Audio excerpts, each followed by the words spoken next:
The very word secrecy is repugnant in a free and open society. And we are, as a people, inherently and historically opposed to secret societies, to secret oaths, and to secret proceedings. We decided long ago,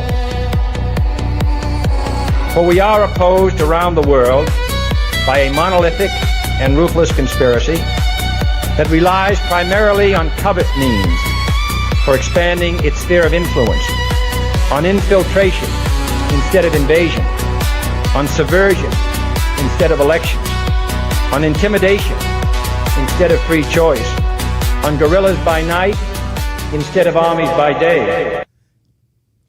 Welcome, Blap. Ladies and gentlemen, thank you for tuning in to another episode of The Raven. Good morning. Good morning. We have a lot of exciting stuff to talk about, like, for example, the fact that I am guamming at you live from the Standard Coffee Shop / NDS Studios / Casino.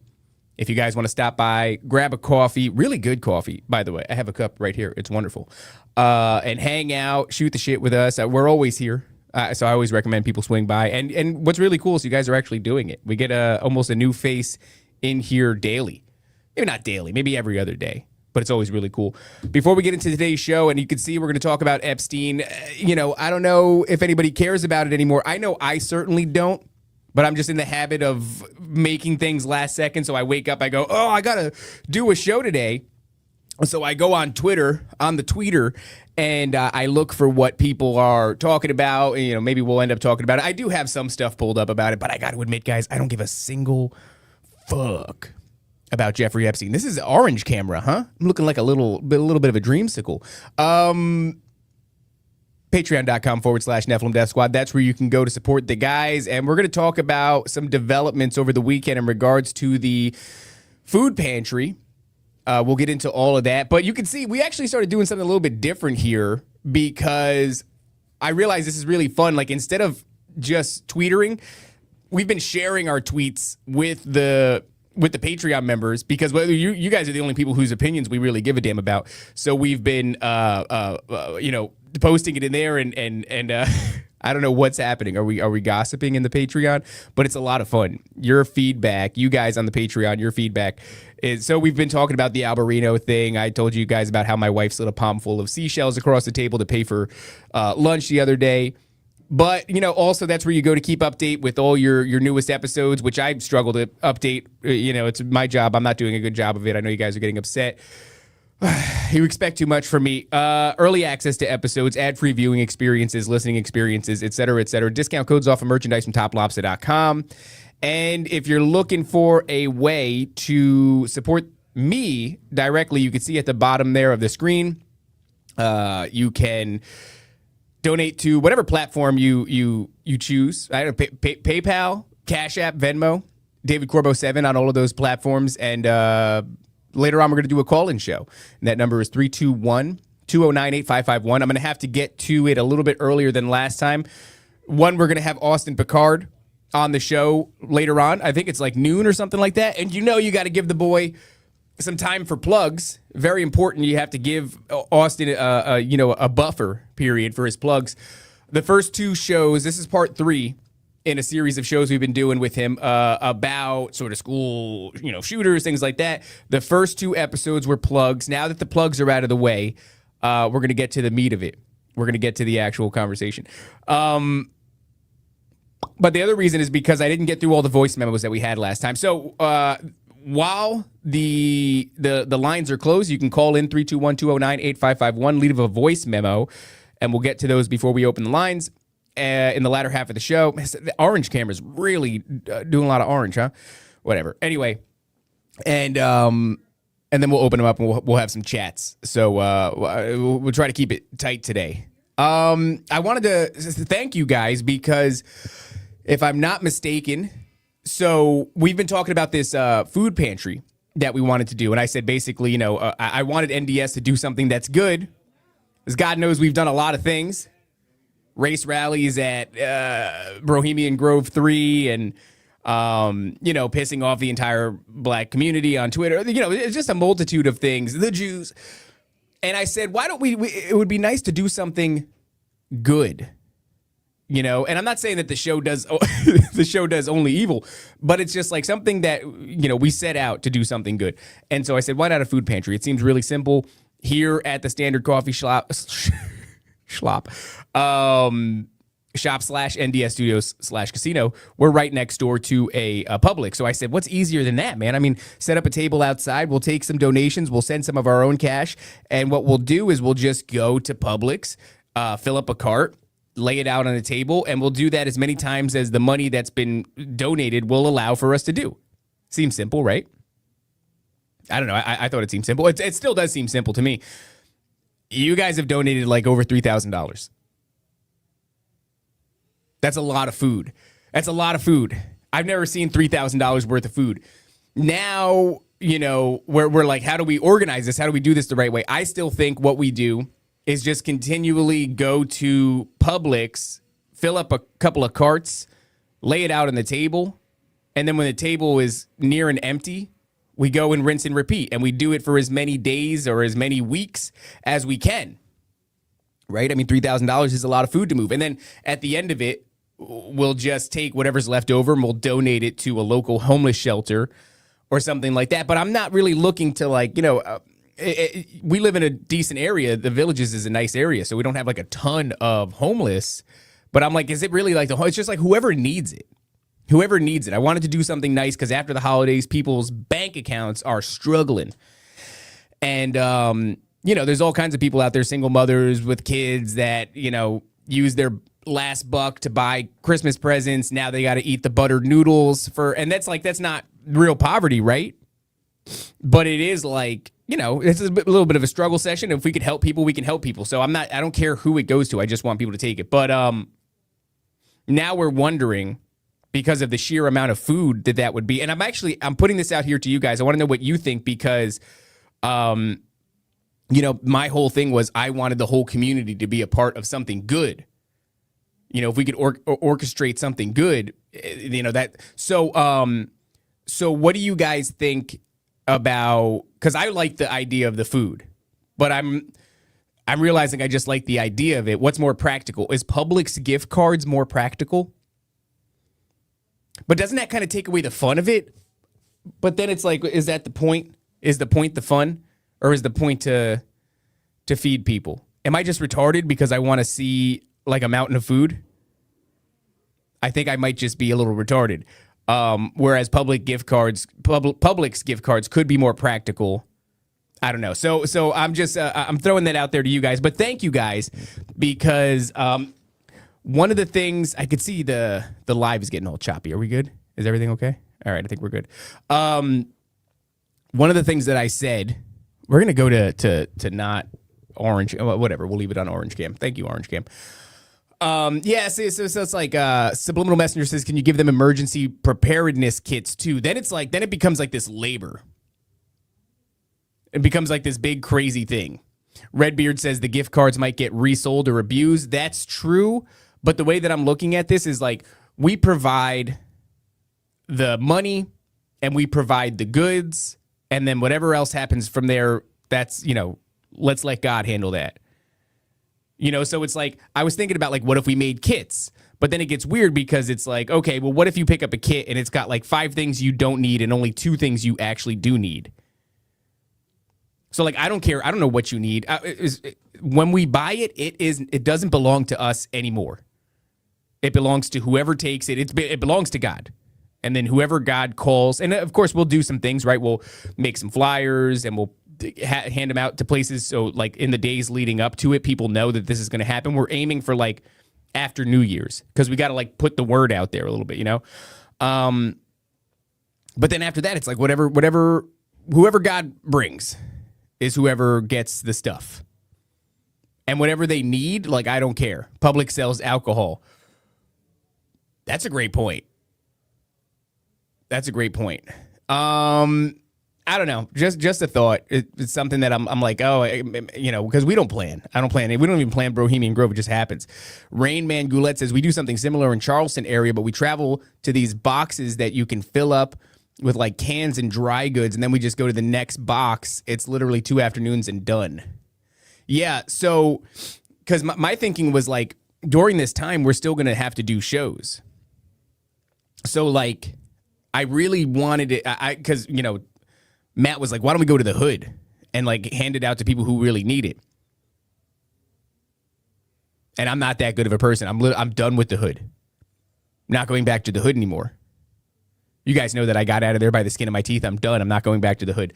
And it's just like, it's not conducive to what I want to be able to do a podcast and then walk outside, look at the table and go, needs more food. And then I want to grab a cart and walk across the parking lot and then fill it up with food from Publix, come back, set it up, come back and do a show. You know what I'm saying? Is that selfish of me? Yeah, it is. But that's the standard that I set. That's what I told Matt when I wanted to do this. That's what I told you guys when I first suggested this. Everybody who's donated knows that that is the bag. That's what we're doing. All right. Also, I want people to come here for two real big reasons. Number one, we have Matt. And I'm not a scripture guy. I'm still a baby. I'm still learning. And I guess I have an aversion to people. Matt doesn't. Matt knows scripture. Matt's constantly sharing the good news, and he loves people. And then what did we point them to? We have a whole Christian library in the back. It's like, come in, ask what this is about. What is this about? This is about God, dude. This is about God. This is about doing something for people for the sake of loving on people. That's what this is about. And this is about God. So you come in here and you go, what the heck's going outside? What is that? Why is that happening? Why is that happening? Because God put it on our hearts. Oh, you want to know more? There's a whole library of all kinds of biblical texts and Christian commentary and all kinds of stuff in the back. So it's like community building. Like, so I want to do it out front here. I want to bring people into the shop. I want them to know what this is about. It's not just a coffee shop. It's like there's something special here. So I don't know. Something to think about. Anywho, I guess we'll get into a little bit of this. What happened is, I guess the Epstein, bit of the Epstein files was released. You guys probably know more than I do.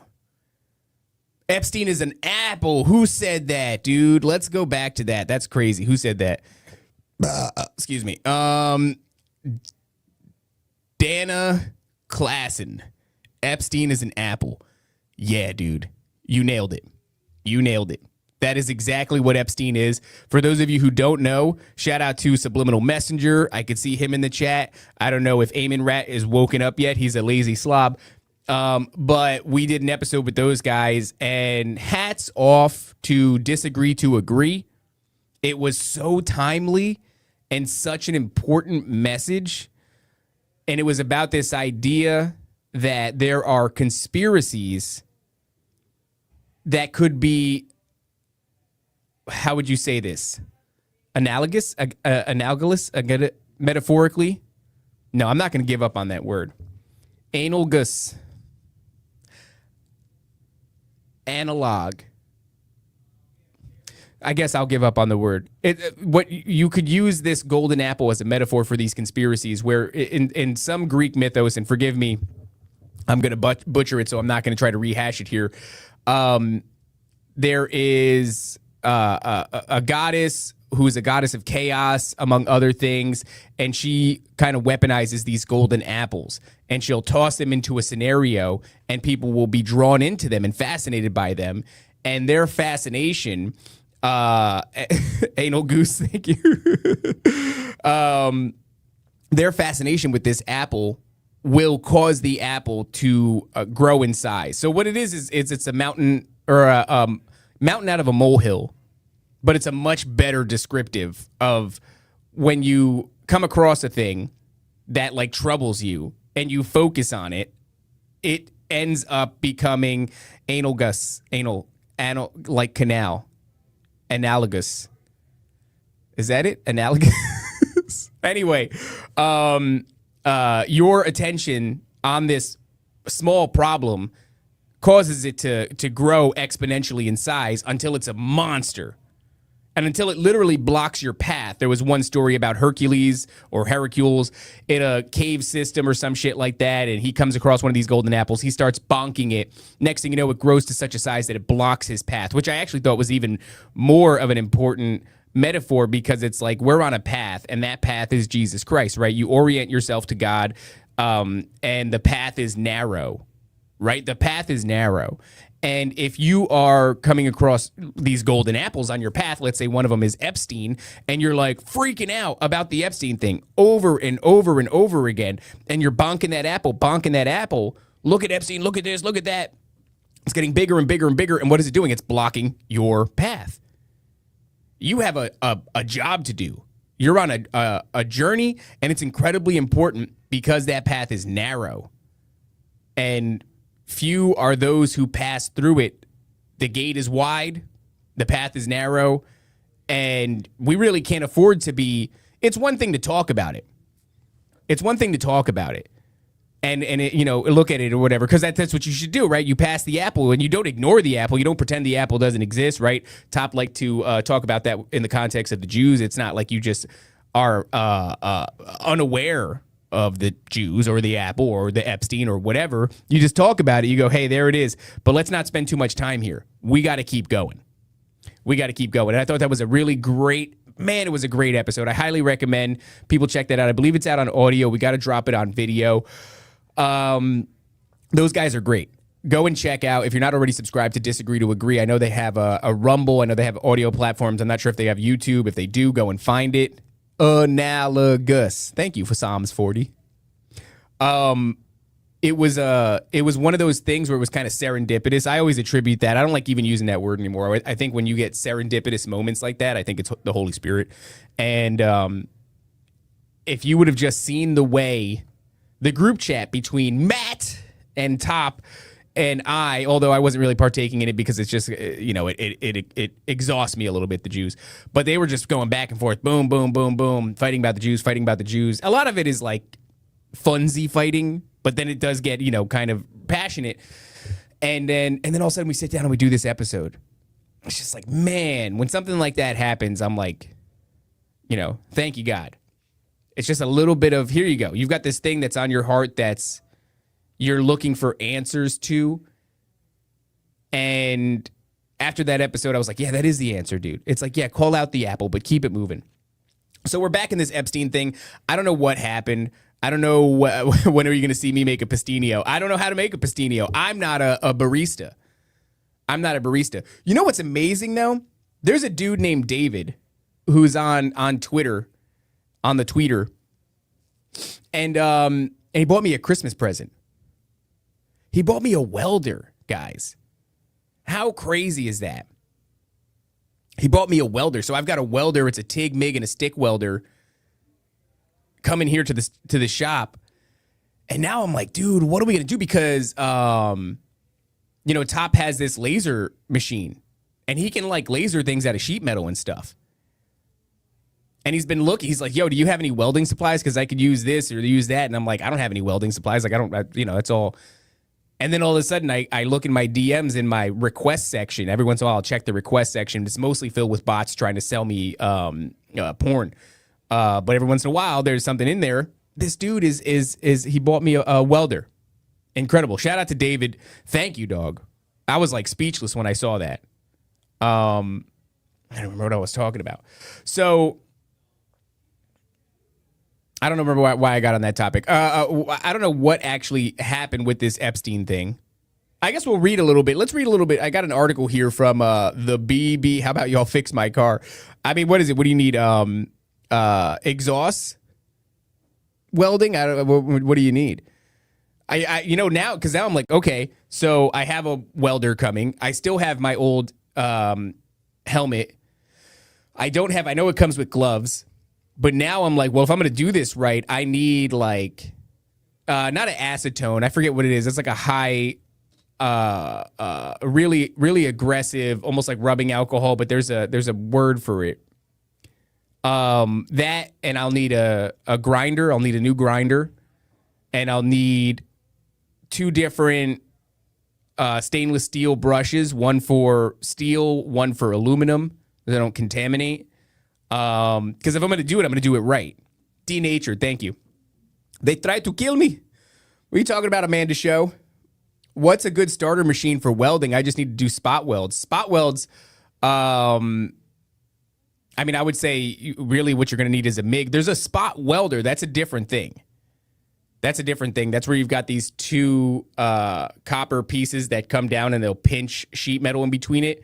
And then when they meet, an incredible amount of heat happens like right away, boom, and then it just like, it welds it that way. But I would say definitely a MIG welder. And I know Yes Welder has some pretty nice stuff. I don't know if they're still cheap. Harbor Freight, of course, yeah, Joe Bell. People kind of crap on Harbor Freight. And I go, those are like assholes. Those are assholes. Harbor Freight, if you're just doing spot welding, you'll find exactly what you need there. I don't know if it's like Chicago Electric or whatever it is. Yes Welder is a really good company. And at the time when I got some gear from Yes Welder, they were new, so they were still inexpensive. But I think they kind of maybe have been proven out. And so now they're really good.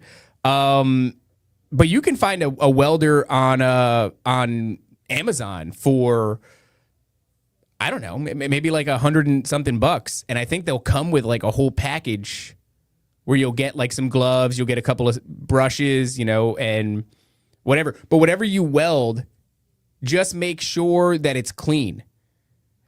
Take your grinder to it, get rid of any kind of rust or corrosion, make sure there's no paint anywhere near it. You'll take a wire brush after that and you'll find whatever seam it is that you hope to weld. Whether it's something at a 90 or whatever, you'll get in there with your wire brush. Make sure your wire brush is either you're just using it on steel or you're just using it on aluminum. And then when that's done, you'll take the acetone or the denatured alcohol and you'll wipe it in there. Make sure everything is dry. That'll dry up really quick. Might help to just take if you have an air gun, just blow out. The cleaner the surfaces that you're welding, the more success you're going to have. Welding is incredibly easy. I don't know if helium shortages are going to be too big of a deal. I know I'm going to have to go to air gas, and I guess I don't know. I guess I'll get a small tank. I don't know where the fuck I'll keep it. But there's like gatekeepers and everything, right? There's gatekeepers in welding. And people will act like welding is the hardest shit ever. It's not, dude. It's a skill set. Like, yeah, it's skilled labor, but like, the bar for entry to get into welding is very low. It's very easy to start welding. I'll admit, like, there's a difference between a seasoned welder and a novice, obviously, but you just get there through repetition. MIG is super easy. You're literally just pointing and squeezing. Like, don't get it twisted. Some people look at welding and they're like, dude, I'm pointing, I'm squeezing. TIG is a little bit more intricate because you have one hand that's feeding wire, and then another hand that's holding the torch. But once you understand like distance from the material and angle of the torch, it's so easy. And then you just have to have steady hands so you don't feed the wire into the tungsten or something like that. I'm just getting into stupid language now that you guys know what I'm talking about. All of that to say, it's very easy. It's very easy. It's not hard, man. Look, there you go. Sam, I learned to weld in jail. It's easy. I would love that. Heffalum says NDS classes to teach people how to do real world shit like welding would be very beneficial. Dude, I would love to do that. It's so funny. Like, anytime I had a great teacher when I was learning how to TIG weld, and it would be like, oh, this isn't working for me. And he would just grab my hand and he would just move it. And I'm telling you, like, move it, half an inch or whatever. Such a small movement. And then change the angle of my hand, and then boom, everything is perfect. So it's like distance from your material, and like the machine settings help. You know what I will say? I think the welder that I'm going to get is a lift arc, which is, if I'm not mistaken, it's like, dependent on your proximity from the metal to your torch, the closer you get, all of a sudden, the arc catches, it conducts onto the metal, and it goes, and then all of a sudden you've got an arc on there. Whereas I love the pedal. If you have a pedal, it's important to set your machine the right way. But if you have a pedal, it's like a gas pedal for a car. So like how let's just use layman's term. How hot do you want the torch to be? Depends on how much you step on the pedal. It's like how fast do you want your car to go? Depends on how much you step on the pedal.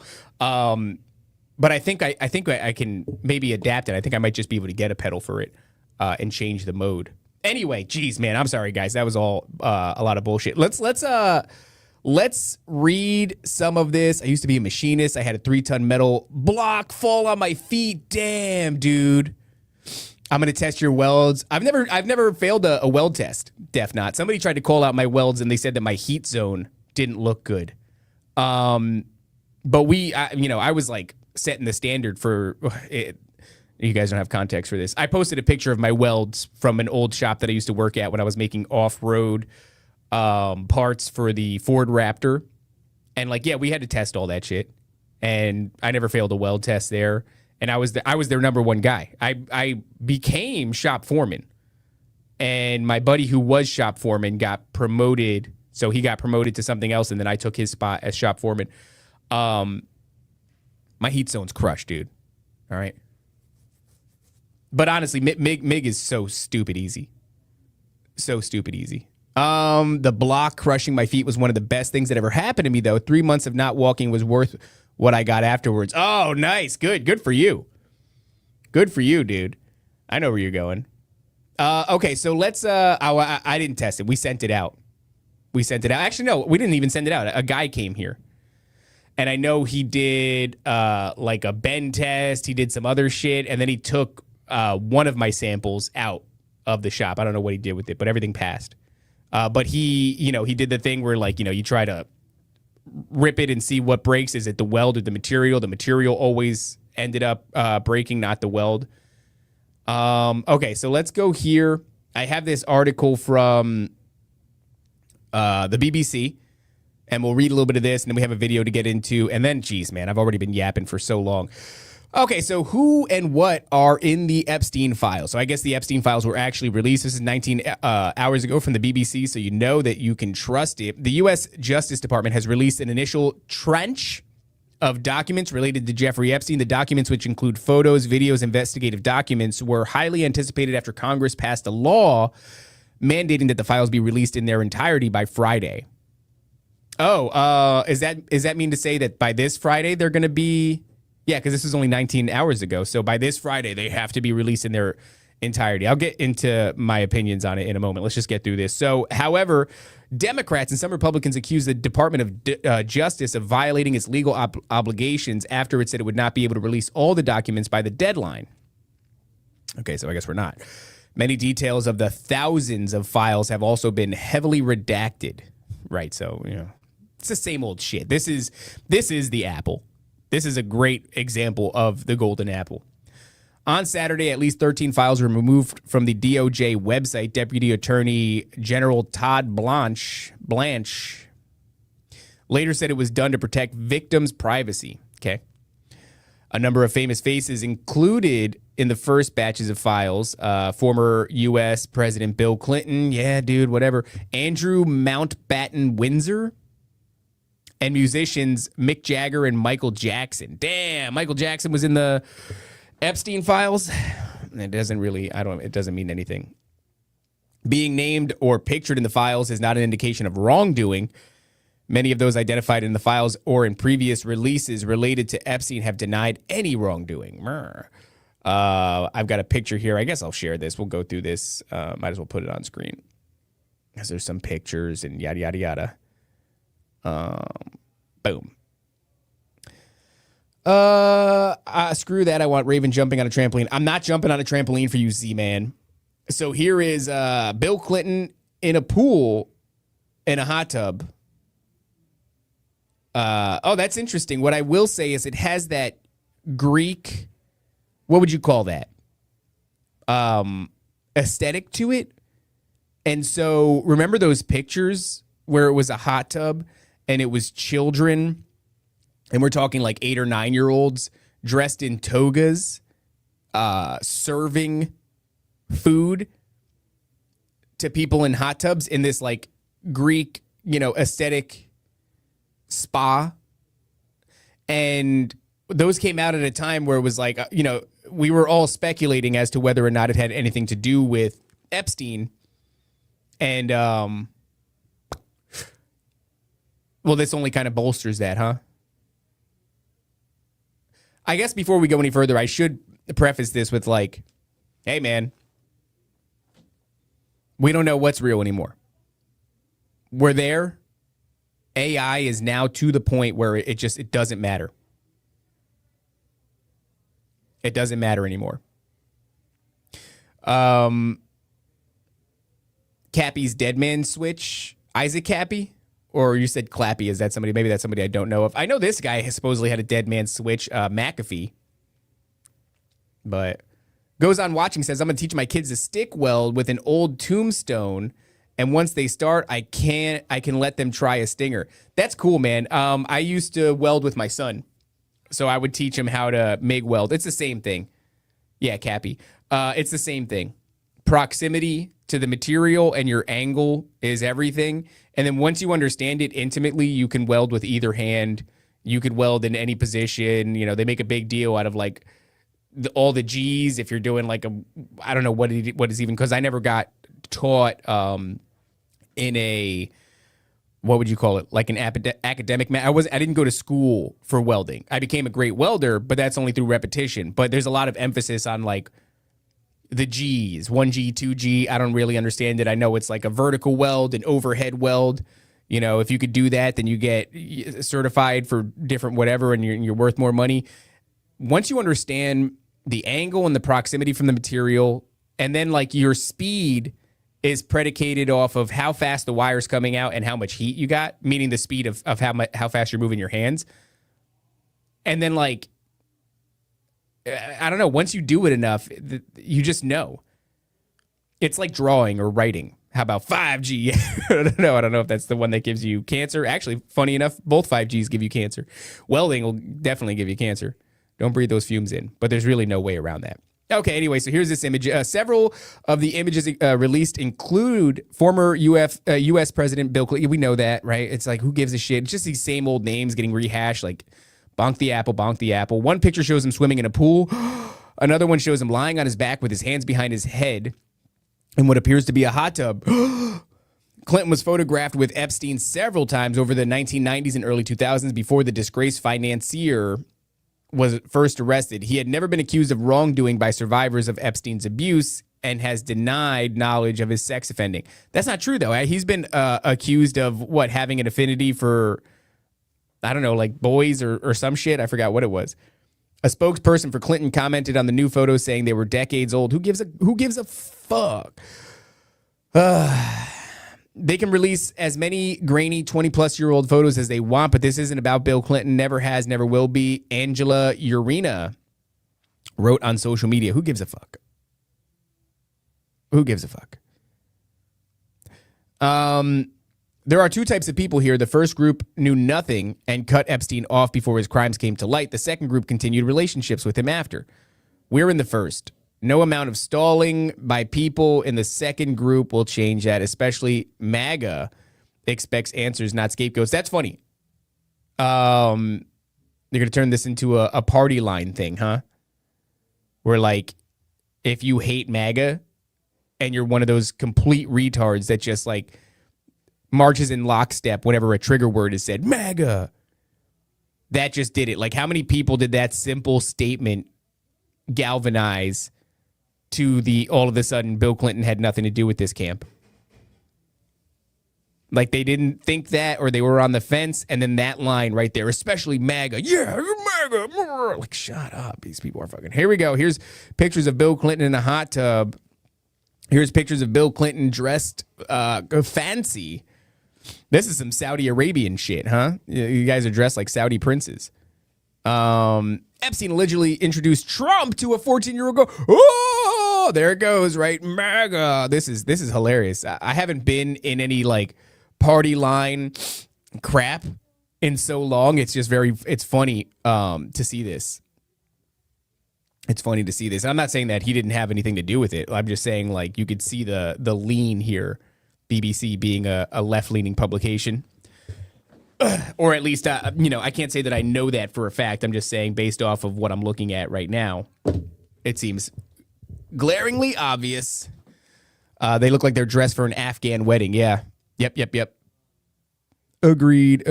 Amanda says, I'm in no group. I'm for truth and say fuck the world. Amen. Amen. Excuse me. Very gassy. Okay, so the U.S. president is also mentioned in the how would you pronounce it? Tranche. That's how I'm pronouncing it because I'm fancy. The U.S. president is also mentioned in the tranche of files released by the Justice Department. Court documents detail that Epstein allegedly introduced a 14-year-old girl to Trump at his Mar-a-Lago resort in Florida. It's just like, once again, yeah, 14 is really young, but like, you motherfuckers, the videos of the kids that are serving food at this like Greek-inspired spa, they look like 8 or 9. And when Epstein's Island first, hit the wide awareness of the public, they were claiming to have found skeletal remains of like 8-year-olds off of the coast of the island. You guys remember that? So it's like over and over and over again, they do this thing where it's like 16-year-olds, 17-year-olds, they were barely legal. Like, isn't this wrong? And it's like, yeah, super wrong, super wrong. And 14 years old is super, super wrong. But like, you motherfuckers. It doesn't matter, though. It doesn't matter. Like, I'm not going to get myself worked up about like what actually happened on the island, because it is an apple. During the alleged encounter in the 1990s, Epstein elbowed Trump and playfully asked him in reference to the girl, "This one is a good one, right?" The document says. Trump smiled and nodded in agreement, according to the lawsuit filed against Epstein's estate and Ghislaine Maxwell in 2020. The document says they both chuckled and the girl felt uncomfortable, but at the time was too young to understand why. Like, this is just such gay shit. I'm almost mad that the document says they both chuckle. Okay, yeah. The victim alleges she was groomed and abused by Epstein for many years. In the court filing, she makes no accusations against Trump. In a response for comment on the court document, the White House spokeswoman Abigail Johnson said that Trump administration was the most transparent in history. It's funny, though, because the victim alleges she was groomed by Epstein, makes no accusations against Trump. So what's the point of doing this? What's the point of even like talking about this? This is some gay party line shit. You're like, Bill Clinton had nothing to do with it. MAGA wants him to have something to do with it. Trump was involved with this, although the victim makes no accusations against Trump. Like, you just like, why are we? It's like a party line political tug of war thing. It's the same way that they politicize COVID. You know what I mean? When it is, it's all bullshit and it's all theater, but like, it's just funny to watch it happen because now you're politicizing. It's like, bitch, this was everybody. If this is real, this was everybody. Didn't matter, Republican, Democrat. I'm sure the libertarians didn't get to bang any kids because nobody invites the libertarians anywhere because they're faggots. But, Hollywood, scientists, it doesn't matter. Whatever your thing is, if you're the upper echelons of it, it's just funny just watching them do this. By releasing thousands of pages of documents cooperating with the White House Oversight Committee subpoena requests, the President Trump recently calling for further investigations into Epstein's Democrat friends. The Trump administration has done more for the victims than the Democrats ever have. Boo-hoo. Well, the Republicans care more about the kids who were fucked than the Democrats do. The alleged episode is one of very few mentions from the president in the thousands of files released on Friday. I guess it was this Friday. He can be seen in several photos, but his inclusion is minimal at best. One of those photos was among the more than dozen images that was removed from the files on Saturday. The image was later re-added. Whatever, dude. Andrew. Oh, okay. So, Andrew being, all right. Now I know who, because he was mentioned earlier, right? Let me check in with the chat. What do you guys think about this? Is this like just gay, retarded? Don't talk about my party like that. That's funny. What's up, Clint? Yeah. Anyway, that's what it feels like when we hear a super sad story about skeletons off the coast or whatever. Let me see. Remember the term loosh or loosh? Yes, I've heard you say it, but I don't know how to spell it. Agreed. I agree. Yeah, and that's really what all this is a big old loosh fest. They're just milking us. No, they're just milking us of loosh, that creamy loosh. They're just milking us, and yeah, I don't know, man. Bill Clinton says, I will testify Hillary did eat some of those kids. Not all of them, but some of them. Smoke and mirrors, it's bad enough you have to notice, and then if you don't, you look bad, government does worse things. Yeah, I mean, we are in a climate right now where if you went on Twitter, and I got to admit, this is something I've been thinking about a little bit. If you go on Twitter right now and you say, I don't give a fuck about Epstein. I don't give a fuck about Epstein. A couple of things will happen. Now, you will get people who are like, you don't give a fuck about those kids. And it's like, man, I don't know. But the other thing is, and I don't think about this too much because it's just not where my heart doesn't feel like this. Did they desensitize us to it by design so that we would get to a point where if they released whatever, like we wouldn't even care? You know, because that's my conspiratorial mind going. But I honestly don't think so. I don't think so. But yeah. I'm just to that point. And you know, maybe there are people, because you can see that line of thought. It's kind of similar to the alien disclosure thing where they just like keep giving us a little thing at a time, and we're just getting exhausted. It's like you're edging us, constantly edging, right? They keep us in like a permanent state of edging. And then they never let us bust. I'm sorry, I didn't mean to use that language. It's a Christian show. But And then, of course, when you do start releasing stuff, it's like we don't care anymore because we've been edging for so long. So I could see that. But I do think, you know, just I think the overarching theme here, or arching theme, is that we're dealing with golden apples. Man, I got to just give it to those guys. Disagree to agree. Fucking crush. Guys, go over there, give them their flowers, because that might have been one of the more important episodes that we've ever done. You know, you're talking about a fallen angel, likely goddess of chaos, who throws these golden apples out, and the very nature of focusing on them causes them to expand and keep you from what you're supposed to be doing. Like, what a banger. I will keep that in my back pocket all the time now. All the time. And when I see a thing, I'm going to have to pull out this lens and go, is that a fucking golden apple? Is that a golden apple? Chaotic bonkable apples. Yeah, dude. Can't be bonking those apples. All right, well, let's continue bonking this one. All right. So where was I? By releasing thousands. All right, the alleged episode is the photos, yada, yada. Okay, so the Trump War Room, the official X account for the president's political operation, instead posted photographs of Clinton after the release. Oh, it's the Republicans and the Democrats. Who's fucking these kids more? Trump's press secretary also reposted images of Clinton saying, oh my, look at Clinton fucking these kids. However, there are still pages to be released. Todd Blanche, the deputy attorney general, has said that several hundred thousand pages of documents are still being reviewed and have yet to be made public. The U.S. president has previously said he was a friend of Epstein for years, but that they fell out in about 2004, years before Epstein was first arrested. Trump has consistently denied any wrongdoing. Here's photos of Andrew laying across laps. Prince Andrew, that pedophile. And what I will say, I guess because we're now so deep into this article, is that the internet is being flooded by images, and the overwhelming opinion is that we don't even know what this is real. Like, these could be AI. And I just find it really interesting that we're getting this now when it doesn't matter.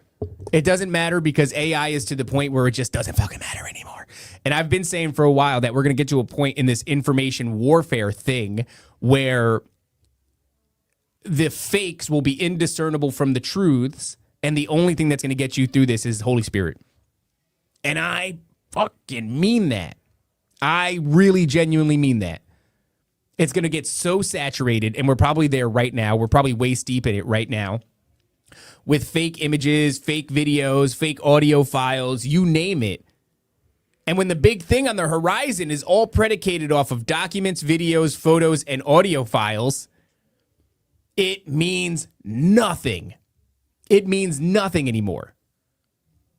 The only thing that means anything is what you're going to need is discernment. And then it almost doesn't even matter, too, because it's like discernment. We're looking at the wrong thing. Amanda says, I want to come see you guys. We're at the Standard Coffee Shop. I think it's like 1552 Bella Cruz Drive in Lady Lake, Florida. That's where we're at. So you guys could always come and visit. I highly recommend it. Even if we're not here, come in the studio, take selfies, post it, do whatever. Break our stuff. Still reserve, and that's perfect because we are at the point where everybody wants the truth, and AI all of a sudden comes around, and that's a perfect time to say, I don't know if that's real. Yeah, I mean, and so what that almost shows me is like, oh, we are kind of looking at the wrong thing. Like, I was a QAnon guy for like 4 months in 2019. I was deep in it. 2019 to 2020, the beginning of COVID, I was deep in it. And I was like, yo, they're fucking these kids. Shit. And I could feel like this stirring in my spirit. Like, it was so dark, the stuff that I was looking into, and yada, yada, yada. Like, I get it. But I do think we're looking at the wrong thing. Goes on watching, says, did you see the video of Trump giving Clinton an over-the-pants hand job? Jeez. He gave him an OTPHJ? Unbelievable. That was the golden age of Q. Yeah, dude, it was. Yeah, dude, I fell for it. Nephilim Hybrid says Raven fell for QAnon. I fell for it for like 3 to 4 months. I was like immersed. And then I was like, wait. Trump's the savior? Everything was like making sense. The Mercy and the whatever the name of the ships were that were parked outside of, New York City to help with the vid. And that really what it was to funnel these kids out of the tunnels underneath Central Park into the ship so that they could be saved. And that's why the tent city in Central Park, if you looked at it from an aerial view, people were taking photos from like, skyscraper windows and shit. And you could see like a disproportionate amount of diapers. It was really strange. Like, why is there so many diapers? And then like these ships never got used, and then they just left, and it was because they were taking the kids out, and the podestas and the glow body paint and the horrific paintings, the pedophilic paintings in Anthony Podesta's or John Podesta's, whichever one of those monsters. And then even the dude from Soundgarden and the dude from Linkin Park, AKA Podesta's, estranged bastard child, were working on a documentary to save the children, but then they offed themselves. Like, all of it was so fun.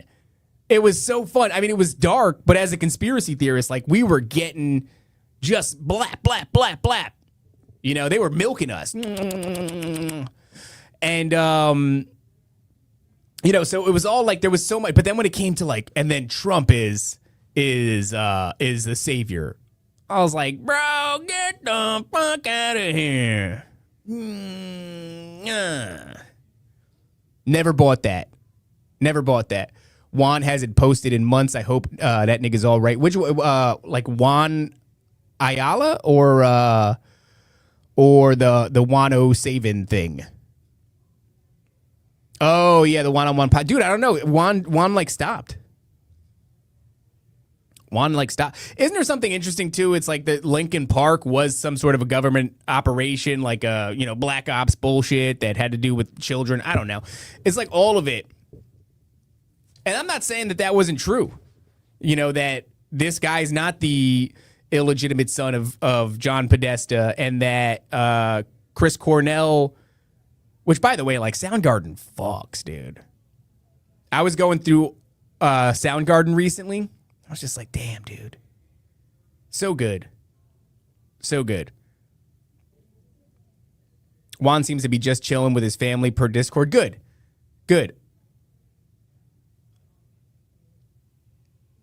Maybe he got overwhelmed with knowledge. Honestly, I think he got blapped up. I think what happened, I know for a fact he doesn't fuck with us. I know he doesn't fuck with us. Something happened. I don't know what we did, but he just decided like, yo, those guys are not for me.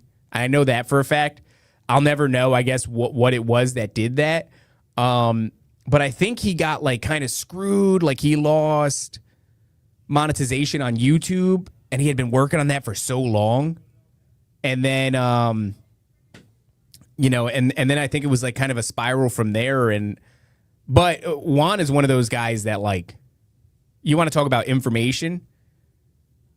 Like him and Austin Picard. I'm like, these dudes are legitimate researchers, legitimate minds in this space.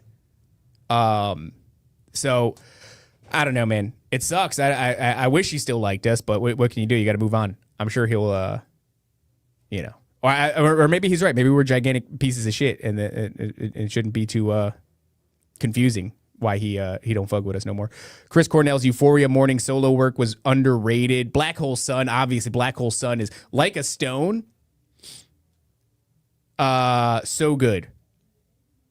I was listening to that song and I was like, damn, is he talking about like the many mansions in the house of the Father? Like I was hoping that that's what he was talking about in that song. But I don't think there's any real precedent for that I just project my own shit onto other people's art. And then like, yeah, dude, Linkin Park was so good that they became almost bad. Like Linkin Park almost suffered what Nickelback suffered, or like what Creed suffered, which is like they crush so hard that they become kind of like a meme, an early meme in like the alt rock space. Linkin Park has one of the greatest, like, what would you call it? Bodies of work, catalogs. Korn is Christian. Yeah, Korn became Christian. They had to let Jay-Z blap with them. That's really what you mean to say, Robert. I think Jay-Z blapped their butt. Crawling in my skin. Dude, fucking what? Yeah, I know they tossed a lady in there. My cousin hit me up and he's like, yo, you should listen to this new Linkin Park song. It's really good. And I'm like, not until they stop calling it Linkin Park. You can't stop. You can't do The Vegetable Corn is a Christian show. What's up, Ted? Good to see you, brother. When are you going to come up here? You're in Miami. You got to get, that's a small 5-hour drive, Ted. Why aren't you in this studio all the time, dude? We'd love to have you. I don't even know why. We did a show last time and everybody loved the show, by the way, Ted. You and the Italian guy crushed. But I need to get you in person, dude. We've been friends for so long. And we live in the same state. I know you were there for like the second Bohemian Grove, but like, dude, we got to get you here. All music that isn't worship music is gay. I've literally come to this place now where I'm like just listening to worship music. Although I was listening to like a little bit of, I think it was like Puddle of Mud, Stained, few other old bands, and I was enjoying myself. I forgot what I was listening to. It was a couple of bangers. I was going through that kind of like era of music. Linkin Park went DEI. There's no blacks. Okay, let's finish this because we're at the hour mark, and then I got to shut this. You know, I got to go take a pee-pee break and then come back. Okay, so here you go. Michael Jackson, Diana Ross, Chris Tucker, and Mick Jagger. We don't even know what's real anymore. I have no idea if that photo is real. It doesn't even matter. There he is with Mick Jagger. Whatever. Who gives a fuck? All right, you know what? I don't even care about this BBC article anymore. They wrote so much crap on it. Who's that, Oprah? Whatever. This isn't about Bill Clinton. Never has, never will be. Don't care. Likely a lie, but I don't care. Is that Chris Tucker? Can't nobody understand the words that are coming out of your mouth. Dude, Rush Hour? I haven't seen Rush Hour in a grip. I'd like to watch that movie again. You know who's never going to get wrapped up on this? And I'll say it here. Let it be. I'm drawing a line in the sand, and we're going to say it here. somebody who's never going to get wrapped up in this is Jackie Chan. Jackie Chan never fucked those kids. There we go, subliminal messenger, right? As soon as it comes out of my mouth, Jackie Chan W. You're damn right, subliminal messenger. You're damn right. Jackie Chan, look at me. Look at me. Camera 3, camera 2, camera 3. Jackie Chan never fucked those kids. He ain't never fucked none of those kids. Not Jackie Chan. I love that motherfucker. I love that motherfucker. Jackie Chan wouldn't. No, he didn't eat them, Qui-Gon. Come on. What's the matter with you, dude?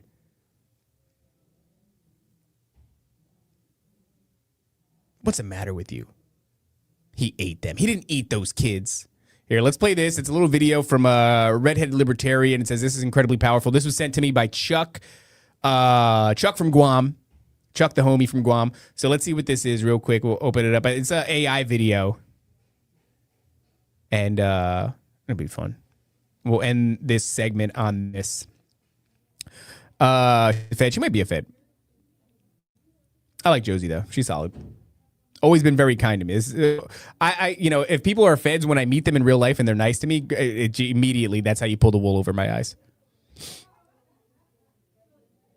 Yeah, Subliminal Messenger says he was too busy breaking every bone in his body. W. Chan. Agreed. All right, let's let this play.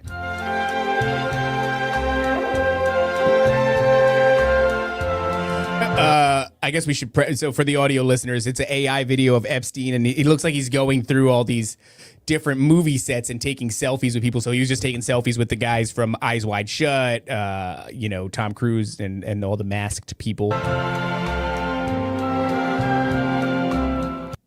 Now he's taking selfies with Amanda Bynes and Dan Schneider on the set of the Amanda Show. Really horrifying what happened to Amanda Bynes, man. I mean, she came out recently and claimed that she was impregnated by this fat piece of shit at 13 years old. But by the way, there's another video going viral of a kid, another Nickelodeon star. Well, he's not a kid. He's an adult man now, from a couple of popular shows. I don't know them, not familiar with them, but he's in the streets and he is homeless and he's out of his mind. I mean, just think about that, guys. It's like a child star, right? What kid doesn't grow up wanting to be on TV, be a child star? And they just do these horrifying things to you. And then, if you can't shoulder the trauma, oh well. Nobody's there for this guy. He's just a homeless dude in the streets now.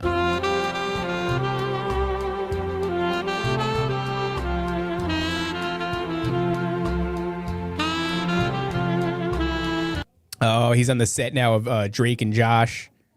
Yeah. And what's this guy's name? Drake Bell. Yeah, the Nickelodeon, Ted says the documentary about Nickelodeon is disgusting. We talked about that recently, right? Where it's like Drake Bell. Yeah, sure, he's abused and he comes out with this thing. I forget what it is. Does anybody know the name of the documentary? But, he's on this documentary and it's all about this dude. It's Schneider and another dude that groomed him, yada, yada, yada. But this documentary comes out in 2024 and Drake Bell settles in a sexual abuse case, grooming a minor in 2021 or something. So it's the last thing I know about Drake Bell. Settles on this case. And, the settlement is wordy. Quiet on the Set. Thank you, Blappsteined, honey. Quiet on the Set is the name of the documentary. But before that, he settles in court. Very wordy settlement. It's kind of even hard to read it and see what exactly he's being accused of, but okay. Because it's just it's a word salad of a charge. But when you look into it, it's okay, yeah, there's a chick who was a minor who claimed to be sexually abused by Drake Bell, who said she was groomed for, some time leading up to the event. He settles with her on a what do you call that? Doesn't matter. The name of the fucking charge was, you don't even know what it is by reading it. You're like, what is this? What actually happened here? And then he goes to Mexico and becomes Drake Campagna or some shit, which means Drake Bell, which is hilarious. And then all of a sudden after the settlement, he comes out and he does a documentary. He goes, I was abused too. And I get it. Still Reserve says hurt people hurt people. Agree. I agree, but it's just really funny because you come out with this expose documentary, but you didn't see fit to do it before.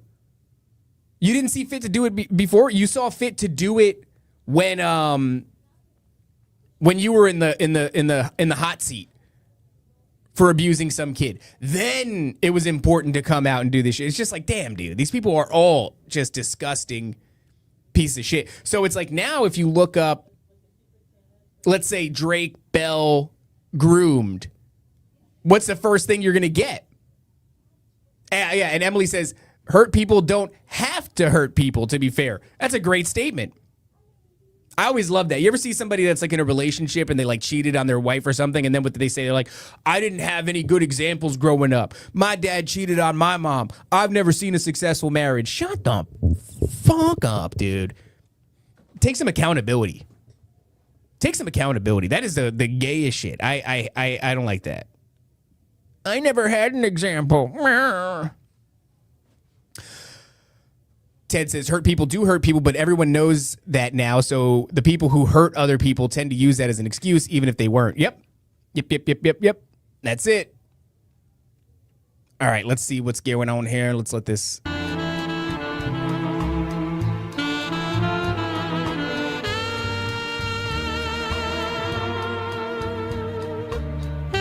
Oh my God, the Wizard of Oz. Yeah, that was supposedly like really horrifying, right?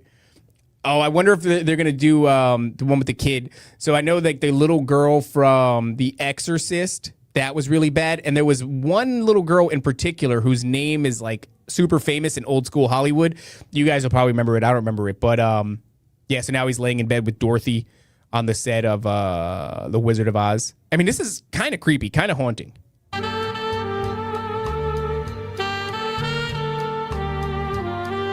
It like frames him much more of like a spirit that moves through Hollywood than like an individual man. Oh, there she is. Goldie Hawn. Is that it? Are you guys? Let me see. Shirley Temple. Maybe that's it. It's this girl, right? How about having a great childhood and still grow up to be a jackass? Then who do you blame, says Jin. Honestly, that's a really scary thing. The Poltergeist girl, yeah, Michael Garcia. I mean, I hate to do this fucking memory lane of molestation, but I think it is. The old school Hollywood person is Shirley Temple. I think that's who we're looking at, right? So, yeah, Jin brings up a good point, and it's really a scary thing. It's like you ever see people that are just raised, as far as you can tell. I mean, you never really know the intimacies, the ins and outs of people's lives and childhoods, but it's like 1,000-foot overview.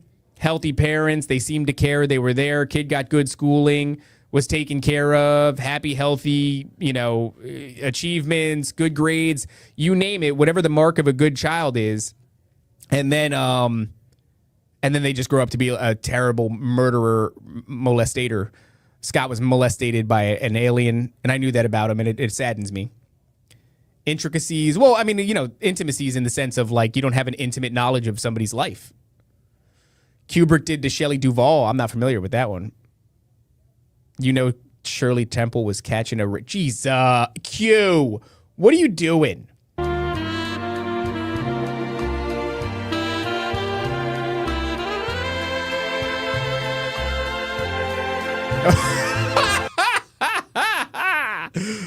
That's very funny. It's I guess I shouldn't laugh at this, but it's what's this guy's name? Bill Cosby, and all of the women that he gave him a popsicle or whatever the thing that he likes is.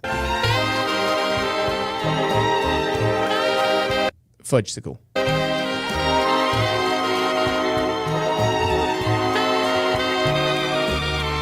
Oh, I guess Charlie Chaplin BF'd that little boy. Was Charlie Chaplin was a BF'er? That's a crazy getting BF'd by a silent Hitler is that's crazy. That's crazy. Yikes.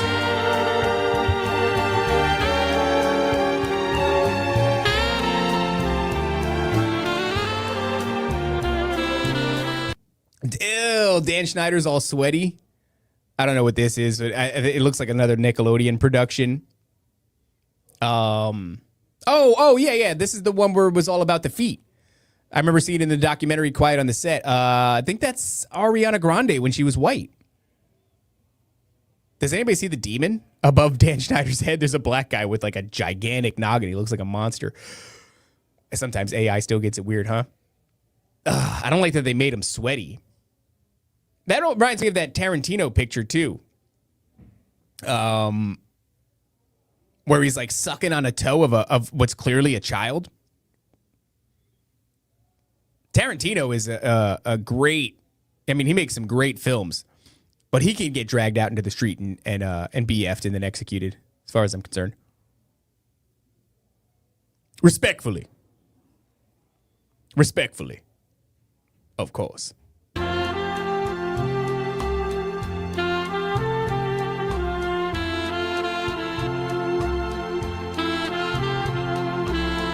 Is this oh, that's the poltergeist girl. Yeah, and she dies after this, right? The little girl from Poltergeist dies. Ugh. Damn, I thought this was going to be like a kind of a... This is a little bit more interesting than I thought. Victorious was an iCarly spinoff. That all that kind of stuff like iCarly and everything was a little bit after my time. Wood chippers, yeah. There's so much weird shit in that movie on if Spielberg or Hooper directed it. Yeah, Spielberg. Heather O'Rourke died after a problem on the casting couch. What? What does that mean? I don't like that sentence. The older sister in the movie died in real life, too. She got strangled. Fuck.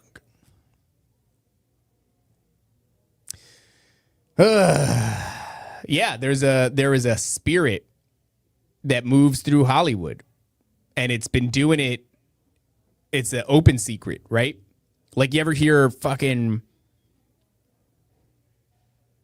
that bitch, what's her name? Whoopi Goldberg say that the girl that was raped by...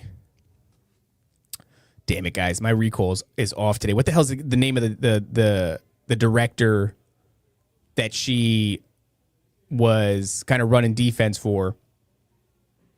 Either way, somebody will say it in the chat. Over here putting us all in the Christmas spirit. I'm sorry, guys. I didn't mean to do this. But yeah, she's it's like right there and then it goes away. Anyway, there's a director, famous director that you know, no, it wasn't Weinstein. There was another guy.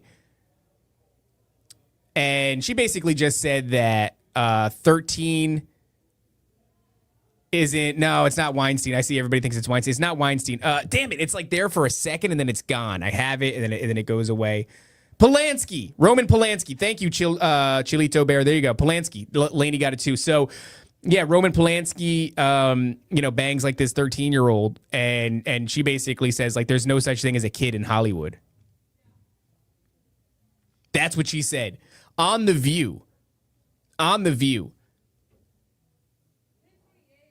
the kind of thing that's really funny about the idea of cancellation, right?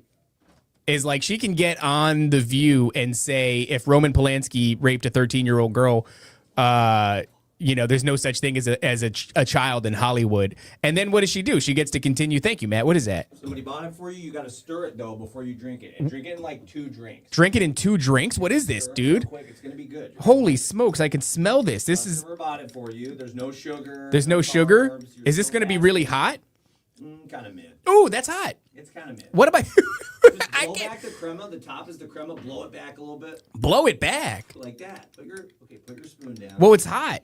Okay, relax. Put the spoon down. Okay, I put the spoon down. Blow the crema back a little bit. Why would I do that? It's all going in the same place, right? Yeah, but it's a little bitter, so you don't want that to be your first thing, and then boom, chug. Dude, this is hot. You're going to drink it in 2 drinks. This is hot. This is going to hurt me. No, just trust me, bro.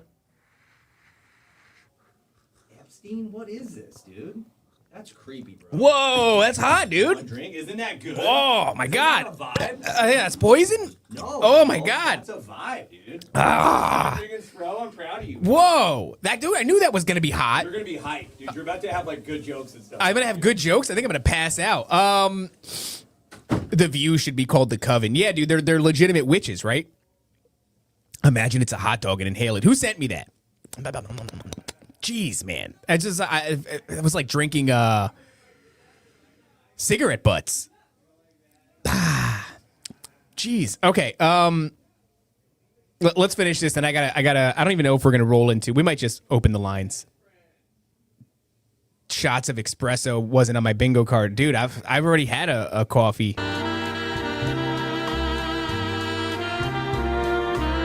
It's just a who's who of getting BF'd.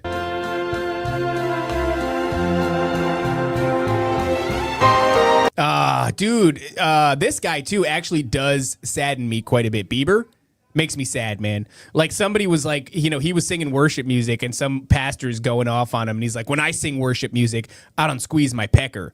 And I'm like, well, he's not squeezing his pecker. His hand is just kind of generally around his crotch. But like, dude, this kid is so fucked up. So fucked up. Justin Bieber's so fucked up, man. I kind of looked at that pastor and I wanted to be like, why don't you shut the fuck up?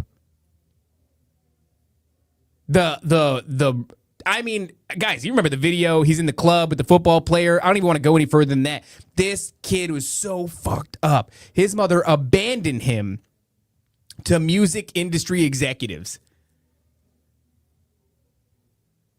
And you went, oh, when I sing word, dude, however this guy comes to the Lord is what it is. Is what it is. His walk is his own walk. Fuck you. Yeah, she sold him to Diddy. Yeah, dude. And by the way, we were watching like the Diddy documentary. And I don't even care. Yeah, Diddy BF'd Bieber 100%. 100%. But we were watching like a little bit of the Diddy documentary, and it's all the same stuff. It's just fucking whatever, dude. Whatever. So much of it starts off about how like he's a hurt person. He's such an incredible talent, but he had this like darkness with it. I don't give a fuck. I don't know if he trafficked children. If he trafficked anybody, he's got to go to prison. If he trafficked children, he's got to get dragged out into the street and shot. But if he's just doing slippy dippy parties and all that other stuff, like whatever. But yeah, as far as Bieber goes, I think that he really is like he's trying to find God. He probably is a great deal down that path.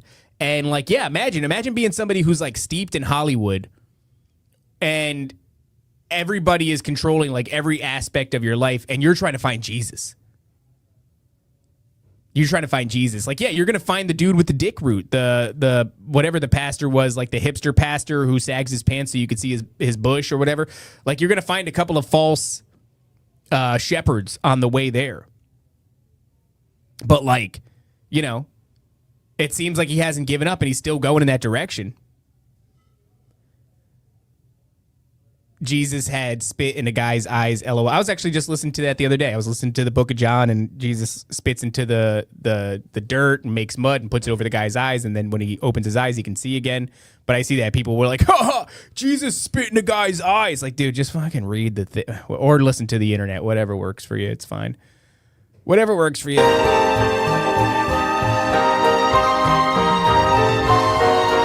Oh, yeah, and Ursher was BF, too.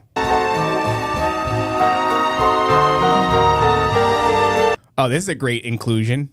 You got Bill Clinton in that painting where he's got a Jenga tower and the paper airplane.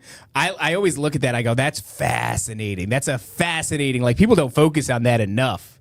You know what I mean? Like, to me, what that screams is, I know that you were the president that allowed for this thing to take place. You allowed it to take place. Which, like, everybody knows that's no secret, but it's just like, damn, dude, there's your confirmation. He's got a painting of George Bush Jr. with a paper airplane and a destroyed Jenga tower.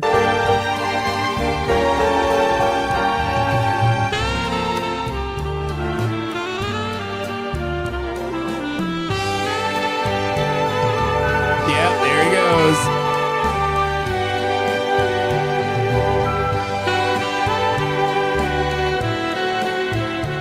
Yeah, and that's a guy, right? Bill, what the fuck's this dude's name?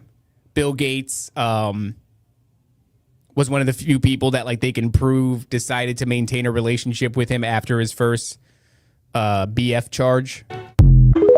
Yeah, I mean it's haunting. It's haunting, but and Soros. Yeah, that's enough of bonking that apple, dude. It is what it is. We get it. Still reserved. Did you guys see the story he was reading about steel and airplanes falling? I forget the exact words. Oh, that's fascinating. I don't know. I didn't know that. The Clinton dress painting is awesome. It is a great painting. Oh, it would be so cool to get those paintings up in here in the studio, like copies of those paintings. That would be dope. Part of why Gates' wife left him. Yeah, also, the huge settlement, whatever, you get half and then you become your own fucking mogul. What I got out of that video is Christ is King. Amen. That's it. You need some lion's mane mushrooms for your recall, Brother Raven. No, you know what I need, Qui-Gon? It's not a bad recommendation, but I do think lion's mane is in the nootropic that I take. What I need is to not have any drinks on the weekend. I had some gay, I know it's gay, but I did, well, actually, I didn't like it. I thought I was going to like it. It was a little bit more bitter than I had hoped. But a Founder's breakfast stout, I think it was. I drank that yesterday because I was excited. I don't play a lot of video games. If I do, it tends to be something old. By the way, shout out to Dave. If you're listening to this, I meant to call you last week to make some progress on the Nephilim Death Squad video game. But I got so wrapped up in stuff and Christmas shopping and et cetera. But I'll reach out. We'll touch base this week. We are working on that, guys. How cool is that? Nephilim Death Squad video game. It's going to be a 2D side scroller platformer like Mega Man X inspired. Anywho, so but over the weekend I saw my cousin Gabe. Some of you guys might have seen him at Bohemian Grove. He was not security, but he was security. And I got to see him. I got to see him and his new girlfriend, and we caught up, and it was nice. And then I mentioned, like, hey, I think I have access to Can't Believe Founders Makes It to Florida. Yeah, we got it down here. Call of Duty. I have access to like Call of Duty. There's so many different Call of Duties. This is like Black Ops 6, but the point was like it's a multi-gen bundle or something like that. So I have to buy it. I could just do it through cloud gaming, which is something that I just discovered like last week. Like I could just play games. I don't have to download. I don't know. Gabe the karaoke singer, yeah. And so I said, hey, we can play Call of Duty now. So last night I was excited because I haven't played video games with anybody for a long time. I hadn't gotten to hang out with my cousin except for that, a little blip over the weekend. We had some beers and some cigars, and it was nice. So I stayed up. He was like, I'll be home at 9. And a lot of you guys know 9 is very late for me.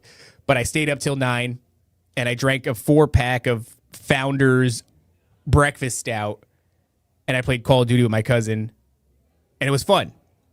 Have I thought you were talking to me. Arc Raiders. I tried to play Arc Raiders, by the way, and I was like, what the fuck is this? Like I cloud played it or whatever, and it just didn't make any sense to me, so I uninstalled it, right? Or I stopped clouding it. All right, so I guess we're not gonna go. I don't have to pee. So let's get into some of these voice memos that were left. Right here. Oh, actually, I think this is Dave. Is this Dave? No, wait. This is Dave. Okay, here we go. This is sharing, and it's on the screen.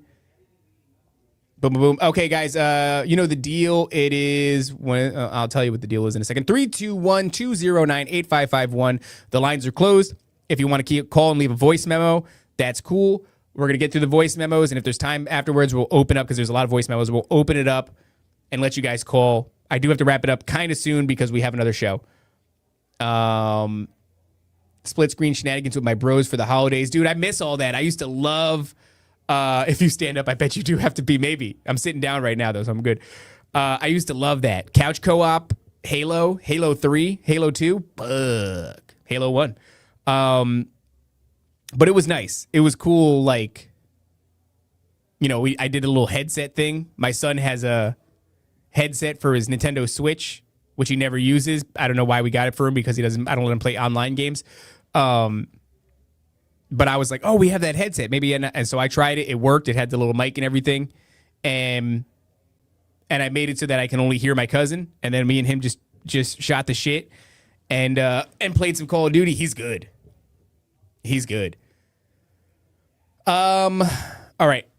Let's see real quick. We're gonna I'm holding a fart in. Let it out, dude.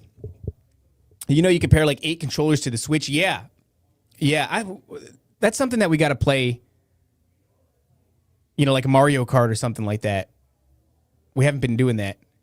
Yes, I did. Q, I got the PayPal that you sent. Thank you very much. Oh, I never even said it. So guys, we're getting in donations. I'll just say it again. Thank you guys very much. I'm pretty sure we crossed the $3,000 line, which is huge. We're going to be able to donate a ton of food. We talked about it at the top of the show. If you go back and listen, I'm wondering if it makes more sense to do Publix gift cards. Maybe not. Maybe, you know, we're still figuring it out, but we're definitely going to do it. If you go on PayPal, just search up our email, nephilimdsquad@gmail.com. You'll find us. You can even just type in Nephilim Death Squad into the search thing. I tested it out. Will pop up. And then you can confirm it because the thing is our email, nephilimdsquad@gmail.com. Boom, boom, boom, boom, boom. All right. Nintendo is the only system keeping couch co-op alive. Yeah. It's a good system. Nephilim Dick Squad is not what it's called. Scott, stop it. You're confusing people. All right. Tell me if you guys can hear this. I'm going to play a second of it and then let me know. Hey, Dave. Do you guys hear that? Can you confirm? Oh, shit. Oh my God. What did I just do? I just opened up a whole other tab.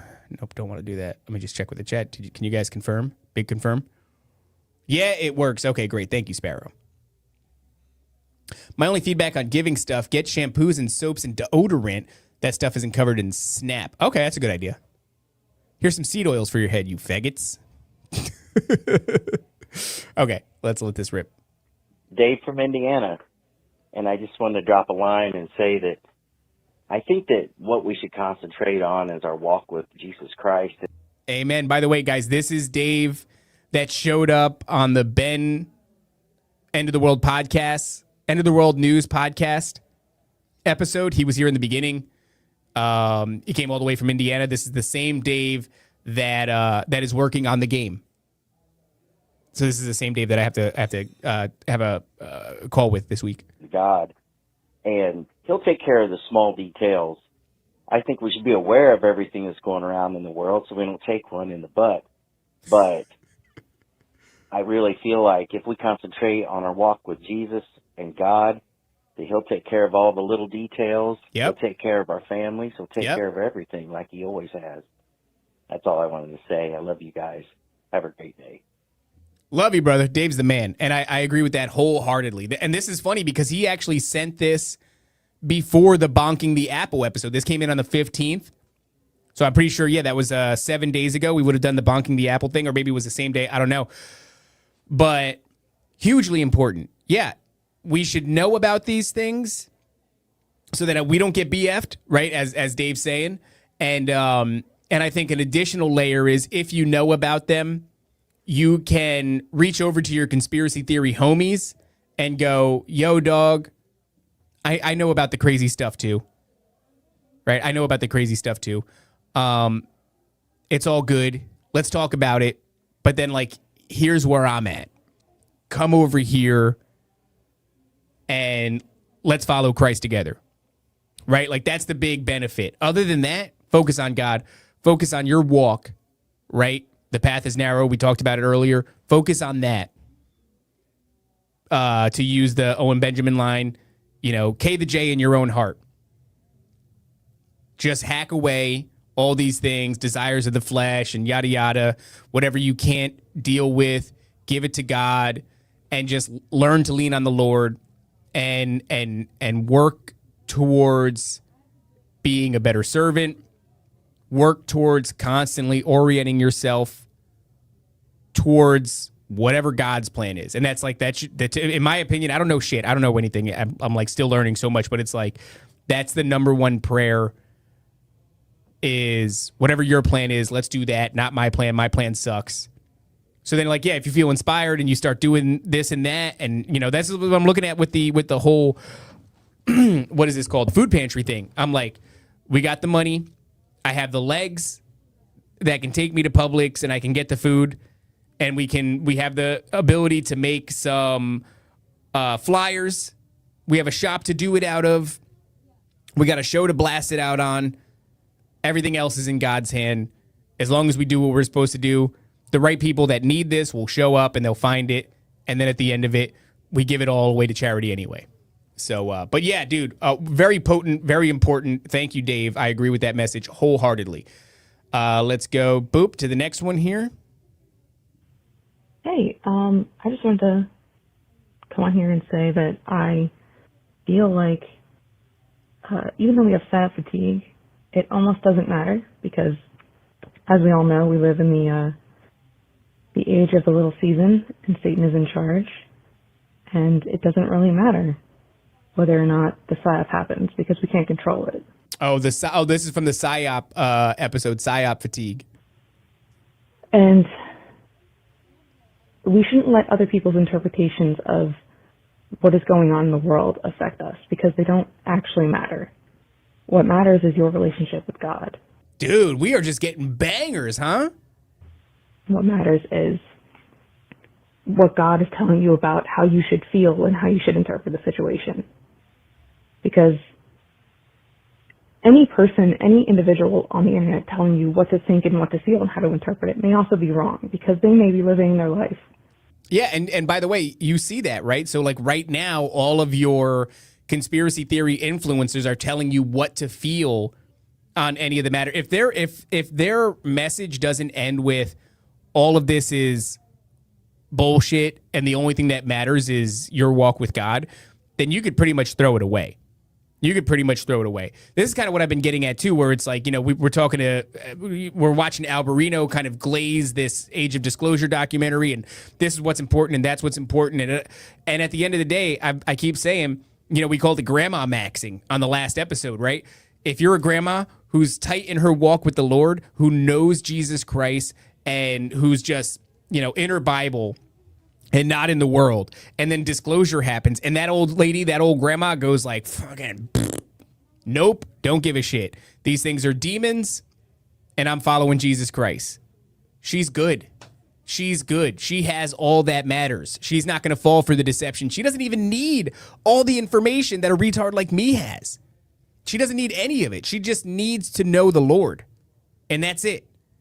It's such a crazy place that I'm in where it's like all these years, like 20 years of being this psycho and all this information, I can't even carry it. If you wanted to quantify information into like things you can put in bags and backpacks and suitcases and shit, my arms are full, so full that I can't even open the briefcases and start going through it to find the papers and to have the conversation. Like it's to the point where it's like critical mass. It doesn't even matter anymore. And I see guys lose their mind in this, by the way. You look at like a David Icke and it's like, that's a guy who's got backpacks full of information. He's just losing his fucking mind. You can get lost in it. So it's like, yeah, that old lady, she's not carrying all the crap that I'm carrying. She doesn't know all the things that I know, but she knows the Lord. So she's good. As honest as they can, but viewing the world through a lens that isn't godly. So they may not know what's going on, even if they try to figure it out, because we live in the world that is run by Satan. So remember that it doesn't actually matter. What matters is your relationship with God. Amen. Thank you. Thank you. Thank you. I don't know who that was. It almost sounded like Emily, but I don't think it was Emily. Yeah, dude. That's it. That's it. When you call, does it show your real name? No, it doesn't show your real name. It just shows your phone number, which I never pay attention to. And, you know, I have them all. King Solomon, right. Somebody said you get lost in the minutia. 100%. You get lost in the minutia. Like I'm here to tell you, I am not. It's not Emily. Okay, this sounded like Emily, but it wasn't as aggressive. It's kind of like softer, maybe a little bit nicer. Shout out to whoever that was. They didn't leave their name. but I think that was a super potent. I mean, I love that. I love that back to back with her message and Dave's message. But like, you know, I'm not the best example of it. Who's the best example of it? Maybe like an Alex Jones or like a David Icke, right? Like these really OG characters in the space who have all the information. But like, for a long time, I was of the same kind of energy, right? Like, I've not been on the world stage doing this thing, but I've been behind the scenes doing this thing. And, you know, you guys know, like, I know my shit enough. If I was smarter, I would know more. If I had better information retention, I would know more. I've just been exposed to so much over these years, and it's like it just doesn't matter because I forget most of it. I can't read, whatever. There's so many things that are wrong with me, but that's not the point. The point that I'm getting at is, like, as a dude who swam in the information soup for 20 years, I can confidently tell you it almost doesn't matter. Where it does matter is I feel like God made me into this person so I could speak to homies like you guys, where I could say, like, yeah, dude, I know this stuff, right? The Podesta thing and the paintings and all the stuff. Like, I know this stuff too. I get it, you know, but like all of that is to just make you aware, because as conspiracy theorists, we have this thing. If you're unaware of the shit that we're aware of, then I can't even listen to you. That's how a lot of us are. I'm not like that. I think that everybody has a little piece of the puzzle that they bring to the table, and everybody's got some value that they could add to the conversation. And just because I disagree with you on one point or another doesn't mean that there's not some nugget of truth in what you're saying that I wasn't even aware of, and that you found, that God revealed something to you. And now that becomes a body of, you know, or a part of the body of information of truth. But there's a lot of us that have that, right? Where it's like, if you go to your church and they're not even aware of whatever, let's like it's even the Nephilim or something like that. It's like, I can't even listen to you. So like, I'm here to just do that thing where I'm like, yo, dude, I am aware of the stuff that you're aware of. And after all of it, this is the conclusion that I came to. So like, I've got that piece of information that you have, and that's really cool. And you're right, dude. You're right. You're over the target. Let me explain to you, like, where my mind went after I was introduced to that. And that's it. That's all I can do. That's the only thing that I can do on this show, is like try to win over people who have that system built within them. Like, I get it, right? It's like everybody wants to tell you that they know. As conspiracy theorists, we inherently don't trust the experts. So we see the way the world is lying to us. We see the way the official narrative is bullshit. So if you're somebody that even subscribes, you know, a little bit to that official narrative, if you've allowed the world to deceive you even a little bit, I can't hear, even if you have the truth. You know, you might be somebody that comes up to us and goes like, yo, all this is bullshit. What really matters is Jesus Christ, right? And you go, yeah, but did you know that they made this shit in a gain-of-function research laboratory, and they were planning on releasing it to us for, you know, decades now, and this is all one big... Do you know what they did in the deserts of New Mexico with the Amalantra workings? Did you know about that? Like, if you don't know about that, then we can't have a conversation. So that's my only job. My only job is like, I know about the butt stuff that they were doing in the desert. I know about the gay butt magic. And then like, and also I was skeptical of Christianity, of all of it. Like, right there with you, homie. Now, and then if I could just get you to like trust me, just show you, like, I don't know, I might be wrong, but I'm not a fucking liar. Like, okay, cool. Did you know? But that's it. I'm not a liar. I don't have an agenda. My agenda is the truth, and that's where it led me. After 20 years, it led me to Jesus Christ. Which I was like, you know, I went through this whole thing where I was like, that is gay and corny. So this thing that I previously thought was gay and corny was like, oh shit, it was the truth. You know, so that's my bag in all this. Have you ever been? Okay, let's get back onto these voice memos. Damn, we got a shit ton. Okay, this one doesn't have a transcript, and it's 3 minutes long. Hey, Raven, it's John.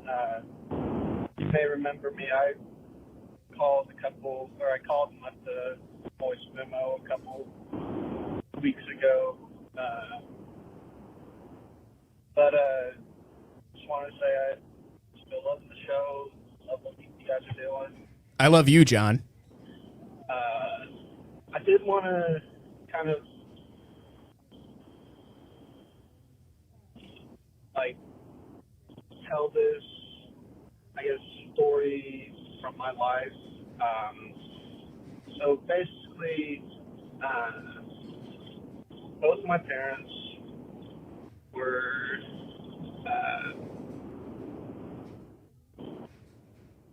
like on meth.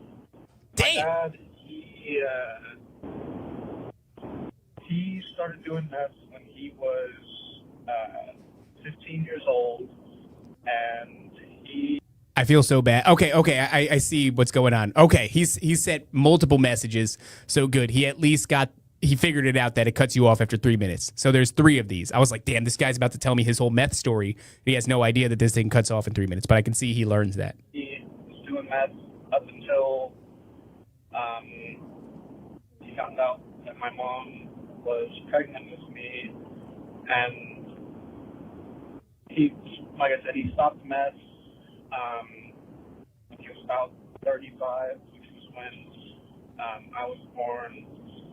So he was on meth for like, give or take, about 20 years. Damn. And he stopped basically cold turkey whenever he found out that my mom was pregnant with me. But my mom, she started doing meth whenever she met my dad, and she is still heavily addicted to it, along with a couple other drugs. And that kind of led to me and my wife. My wife? Before our first son was born, kind of cutting contact with her and no longer associating with her because she this kind of ties into a thing that is later on in the story, but she is very argumentative and self-victimizing and very like wrathful whenever she doesn't get her way. But I would say probably about a year after we had cut contact and had moved out, and I don't remember where me and my wife. Okay, he got cut off there. I see somebody asked, Eamon Rat said, can we play it at double speed or something? I don't think we can. No, we can't. Sorry, Eamon Rat, you're just going to have to suffer. Dude, meth is a bitch, though. That you know the whole thing with Marzinski and meth being the #1 drug that opens that doorway. That's a rough place to be. I wonder if this is like middle of the country. I know he's probably said where he's from before. If he called, then I had asked him where he's from because that's typically what I do. And I know it's just like the Midwest, dude. Methed up. Hey, Raven, it's John. I guess my story was a little bit too long, but it cut me off.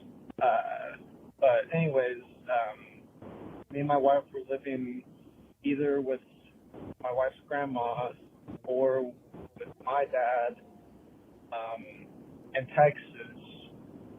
I have this dream. I don't really remember too much of the like visual aspect of it, but one thing I do remember is that. Hold on, wait. I got to pause this. All right, before he gets into his dream, I just got to tell you guys a really quick story about what happened to me. I had a dream the other night. I don't have the button for it. I got dreams. And I was in some sort of post-apocalyptic scenario. Everything was kind of cool. Like, we didn't have electricity, but I was getting fruit from a tree, and I was trying to eat it. There was like a line of old ladies that were waiting to also get fruit from the tree. Anyway, I like, it was like a kind of a coconut fruit. It had some shit inside of it. I drank it. And then in my mind, I became aware that this was like a Nephilimized fruit. I don't think it really means anything. I genuinely don't. I think it was just kind of a silly dream. But I go like, I have it in my mouth, and I go like, oh, it's just Nephilim fruit. And then in the dream, I go to spit it out. But in real life, I like suck all because I'm like, I don't want to swallow it. So I'm like cleaning out my mouth, getting a big old thing of saliva. And then I go,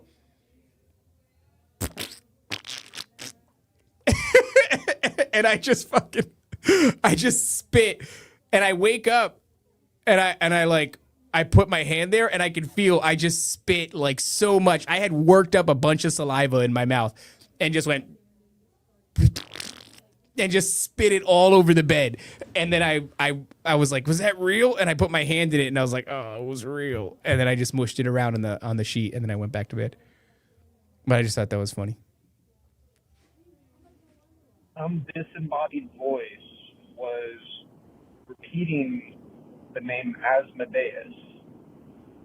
And I almost put this kind of together like a year after I had this dream, a year or two after I had the dream. Basically, I looked it up, and apparently with Asmodeus, whenever he has like spiritual hold over people, it leads them to lust, anger, wrath, and like trying to break apart loving relations. And with my mom, I honestly believe that she has a spiritual attachment to Asmodeus, and she cheated on my dad multiple times after I was born, and she currently cheats on her current husband. She also, like I kind of alluded to previously, she's very wrathful and angry whenever she doesn't get her way.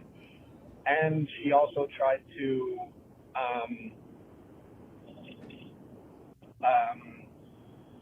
break me and my wife up. Basically try to get to me and say that, like,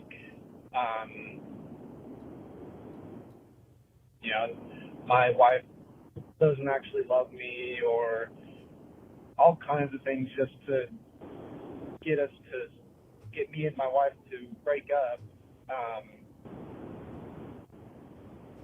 But the thing about it that perplexes me is that she claims. Oh, he got cut off again. This is actually fascinating. Yeah. I saw Emily say in the chat that one of the homies that watches the show, longtime supporter of the show, I think wrote in on a Chronicles episode and said this name was struggling with this very same entity, Asmodeus. Okay, here we go. Let's let him finish. It's John. Sorry it keeps cutting off. I don't know what's up with it, but like I was saying, she professes or claims to be such a good Christian and God-fearing and Jesus-fearing woman, but she does all these like sickening acts and like is so wrathful and just overall not a very good person. I think that kind of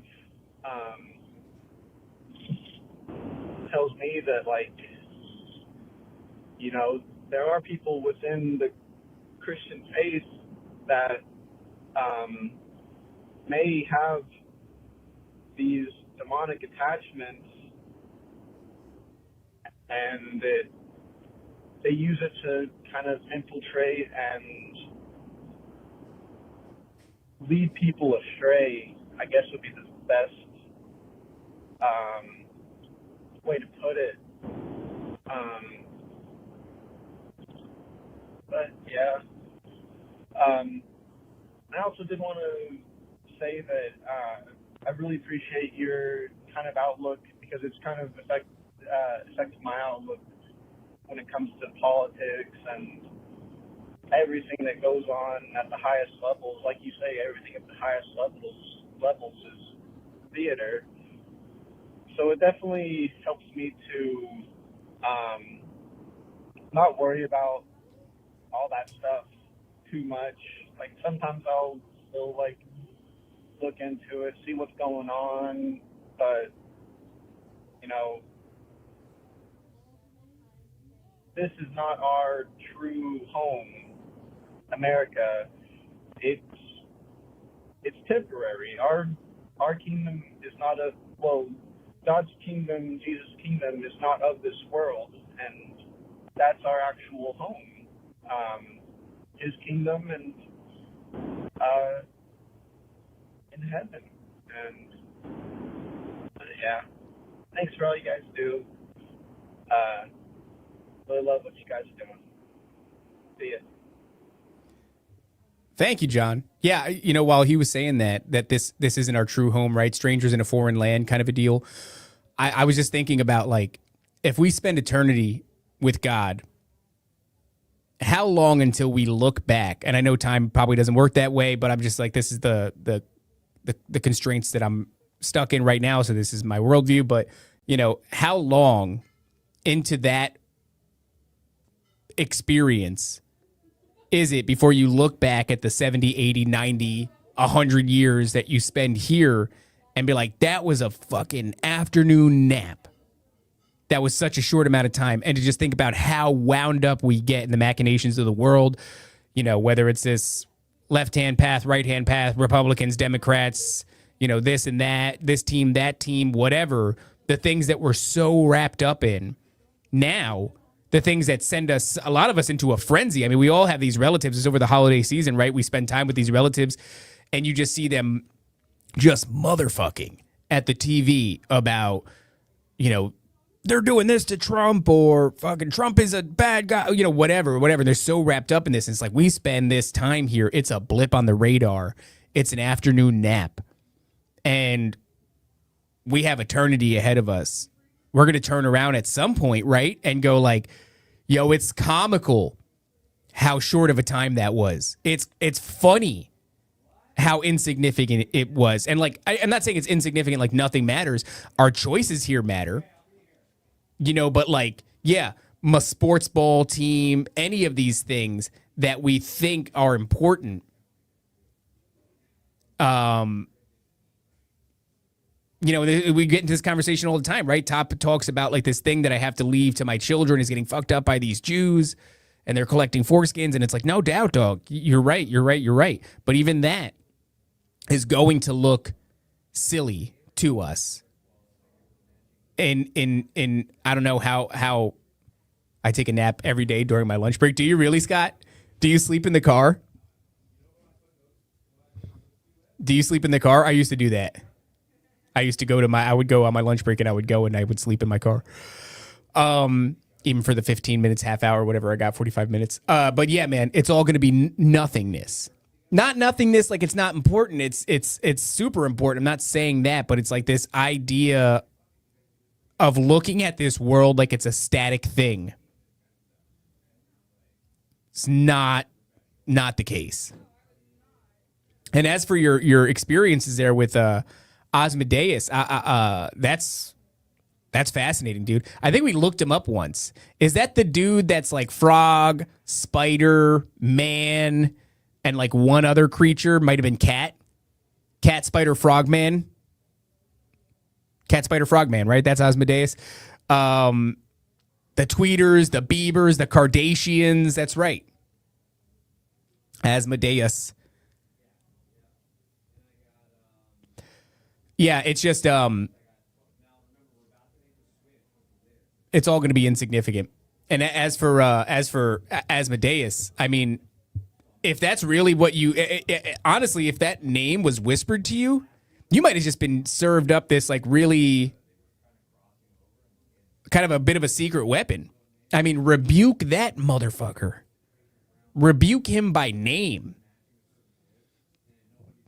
ask to be delivered through the blood of Christ from any agreements or contracts that you might have created with this thing, any rights that it has over you, that debt's been paid, homie. That debt has been paid. You need to be asking, God the Father to deliver you from these things in the name of Jesus Christ. It's already been paid. Yeah. Lord Nero, look up the old Nick is another name for the devil. Yeah, I know.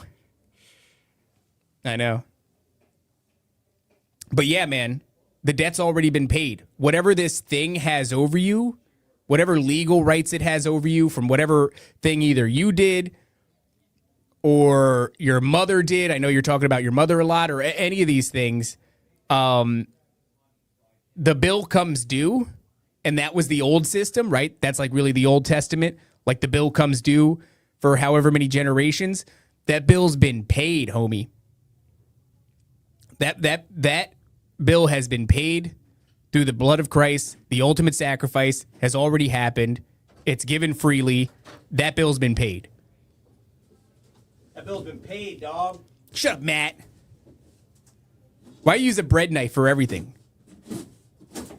And you just get don't do the knife juggling. That's very dangerous with all these expensive electronics. Guys, I hope that you come to the Standard Coffee Shop and you just accost Matt. Tell him about the crimes of the Jews. He really loves that. He really loves that. But yeah, man, I'm definitely I'm in a place of once again, I'm not saying that I understand it all, but I've come to a place of deeper understanding of the legal nature of the debts that we're in, and that they do have to be paid.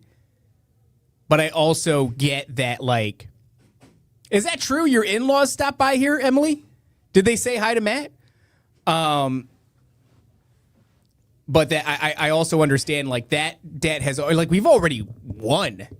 It's an interesting thing when you start thinking in those terms. It's like this event took place in history where all this iniquity was built up and we were pretty much damned. And then a big pivot point takes place with the coming of Christ, and they walk him into a thing where they think that they've won. And then the very thing that they make happen, which is the crucifixion and the death of Jesus Christ, pivots our trajectory in the timeline and pays the debt, wipes the slate clean. And it's one of those things where you got to accept it. Have you seen the Matin episodes with the Black Israelites? Matin's that little bushy-haired Muslim kid, right? Or whatever. Are you going to visit the coffee shop, Eamon Rat? Don't you live in fucking not Florida? Just got to get free truly, because if you crucify Jesus too many times by falling into the same sin, well, that's what you're called to go and sin no more. Dude, I'm not going to bother you with my many sins.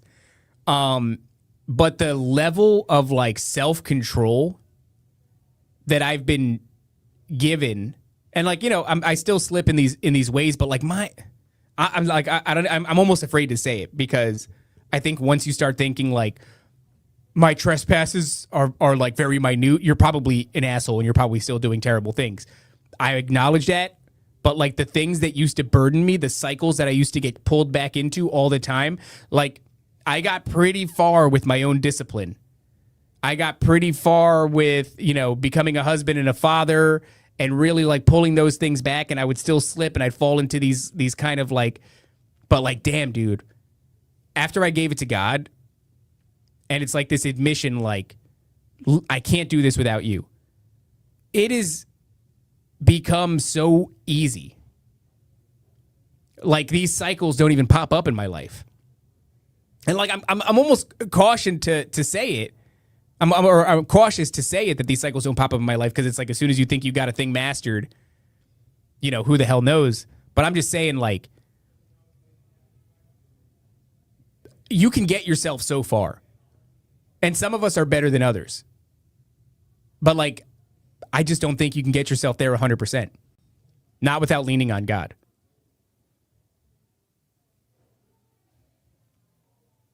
All right, let's get through some more of these. I keep forgetting. I keep not shutting the hell up. Boop. And, okay, that's that. Boom, boom, boom. All right, here we go. What's up, Dave? What's up? I tried calling, well, I did call the Standard Coffee Shop asking for Matt Hepner. The lady said he was busy. Today's his off day. Did you say it? How many teas? Did you specify how many teas? That might have been your problem. It's 3 teas minimum. You could do a 4th or a 5th tea, but it has to be at least 3. If you say Matt with just 2 teas, they're always going to tell you he's not here because that's not Matt. So I said, no problem. Then I was listening to your show and I got your number. So now I'll call you. I have a question for the 3 of you, Matt, Dave, and Top. I'm going to dox myself. So Let's ahead go. and mute the audio for the stream so you can hear it. What? No, I can't. You can't do that. God damn it. All right. I don't think I could play this because I know who this is. Okay, I'm not going to play this. This is really cool. I'm going to say his first name. This is John, and he's out here from Orlando, and that's all I'm going to say. Mason's lunch on there. What does she have for lunch? It's like if a baby packed their lunch. Okay, I do want to unpack Mason's lunch on air. But shout out to John who wanted to basically work for us. We're just not there yet. We don't have enough money to hire a full-time employee. And but I really appreciate like a dude reaching out and being like, yo, I want to stop what I'm doing here and I want to come and work for you guys. And he's even like, I don't really know how to do this, but like I'm willing to learn. And I'm like, fuck yeah, dude. Like I love that. I love that. We just don't have it yet. We're just not there yet. Okay, so what do we got? We got a cinnamon almond butter cookie. Which is, for babies, but whatever. A little. It's really good. Where is it? Where's the camera? You got it. All right, there you go. That's fine. We'll keep it on that one. Which one is it? Okay. A little baby bag of chippies, which is, I'm a snacker. You have to tell me Yeah. I'm a snacker. I don't know that you're a snacker. I didn't know that. Another little baby bag of chippies. Okay. Is there anything of nutritional value? Guys, I'm a snacker. Okay, I don't like to eat meals. I just snack when I'm at work. Okay. Okay, but these aren't good snacks. This is cinnamon. Pull out the next thing. Okay, but this is cinnamon cookies, Fritos, Lay's. Pull out the next thing. This is the quantity of cheese and meats that is only sufficient for a baby. This is a very small. This is like a Lunchables. And that's what else is in there? Another Lunchables. What's wrong with just like not having, like you get to a certain age. Yes. Whoever said I graze? Yes, I graze. I graze throughout the day. Oh, you're giving me grace. Can you calm down a little bit? All right, here. Let's go on to see what else we got. I really don't like these. These probiotic sodas, they're kind of gnarly. What is in this even? Sparkling water, organic cane sugar, apple cider vinegar. That's why it's so gross. No, I do hear that it's good for you. It's really good for you. But it is disgusting. And then we got another. It's just a little. These are so Dude. good. Okay, wait. Kroger was who's shutting down. Mason, this is apples and peanut butter. No, it's caramel. Oh, so this is just candy. There's only 4 thin slices of apple. back. All right, I'm gonna put it back. I would agree. This is This is like if you were to pack a lunch for a child who's going to school. I wouldn't pack this because I wouldn't give my kid Fritos and cookies and a poisonous ass drink, whatever this is. But this is very much like if I was at a middle school lunch table and I was like, "What'd you bring for lunch?" That's what it would be. Listen, you don't even eat half the time, so Well, I've not eaten yet. I'm fasting right now. yeah. So you're like basically like an eating disorder. So. You're an eating disorder. Your disorder is that you. Your mom is an eating. Get out of here. You get out of here. I'm in. I got a show to do. I can't get out of here. Place to work, buddy. Yeah, my place to work. Embarrassing. That's an embarrassing. Fast more tubby. You know what? Man? Fucking watch camera. Fuck you, Scott. It's this camera. It's this camera. Fuck you, Scott. You fast more. You're fat. You're not fat. You're just a little skinny baby. You did Laura's 70-hour fast. FJ, that's awesome. 23 hours fasting and then eat for 1 hour. Then do. Let's see what you said there, Def Not. All right. Let's get through. We're gonna get through some more of these things. Oh, this is the same one. Let's get back to this. Oh wait, no, we can't do that. But yeah, shout out to John. I really appreciated it. I texted him and I told him like, dude, I love it. I love the energy. I love like being like, yo, I want to drop what I'm doing and I want to come and work for you. But I'm just not there yet. All right, let's go here. Hello, David. This is Chuck from Guam. When I What's up, usually Chuck? call, I'm whispering because I'm trying not to wake my wife. Because when I'm able to watch you, it's nighttime here in Guam. Right now, it's 1300 or 1 p.m. And 1300. Chuck, how dare you speak in military time on this show? That's your. I mean, thank you for clarifying that it's 1 p.m. But I would have had to have stopped, paused, and done math. I have to go to meetings. I actually do work. I just want you to know I appreciate your show. I've changed my favorite to Nancy. No, you're not allowed to do that, Chuck from Guam. When this whole thing started, when Chuck first started communicating with us, I was his favorite. And I think that's still probably true. And then he lied and he said that Top was his favorite, which I'm going to be really brutally honest here. And I hate to do it. Top is nobody's favorite. Everybody just tolerates him. You know what I mean? Because he's just Mr. Nasty. But like, you know, he's not actually anybody's favorite. They might like, you know, it's like if somebody were, like if there's a heel on a wrestling event, like the heel shows up and you go like, it makes everything fun, but he's definitely not your favorite. He's Mr. Nasty. He's Mr. Nasty. And now he's saying that Nancy's his favorite. And look, I get it. I love Nancy. But you can't just keep bouncing around. You can't just keep having different favorites, Chuck. That's not good. I'm glad she's back. Me too. And love all the team on the Discord and Telegram. And yeah, dude. The Telegram and Discord are alive. It's fascinating. I love like looking at my notifications and just seeing everybody like this community like flourishing. Shout out to Kenny the Fed on Discord. He's the Discord moderator. And shout out to Z-Man, who is the Telegram moderator. You guys do a good job. I don't know what you do over there, but you do a damn good job. it's just great hearing from him and hearing from you guys, and love what you're doing. And that's all I got to say. Out. Well, thank you, Chuck. It's always a pleasure hearing from you, and it's always a pleasure being your favorite. And I know that that's the truth of the matter. And I know that, you know, you feel obligated to kind of spread that word around to other people who maybe don't deserve it. But I know I do. Hey, this is Sean. Love the show. Wanted to ask if Matt or you guys have ever touched on the similarities and correlations between Julius Caesar and Jesus Christ.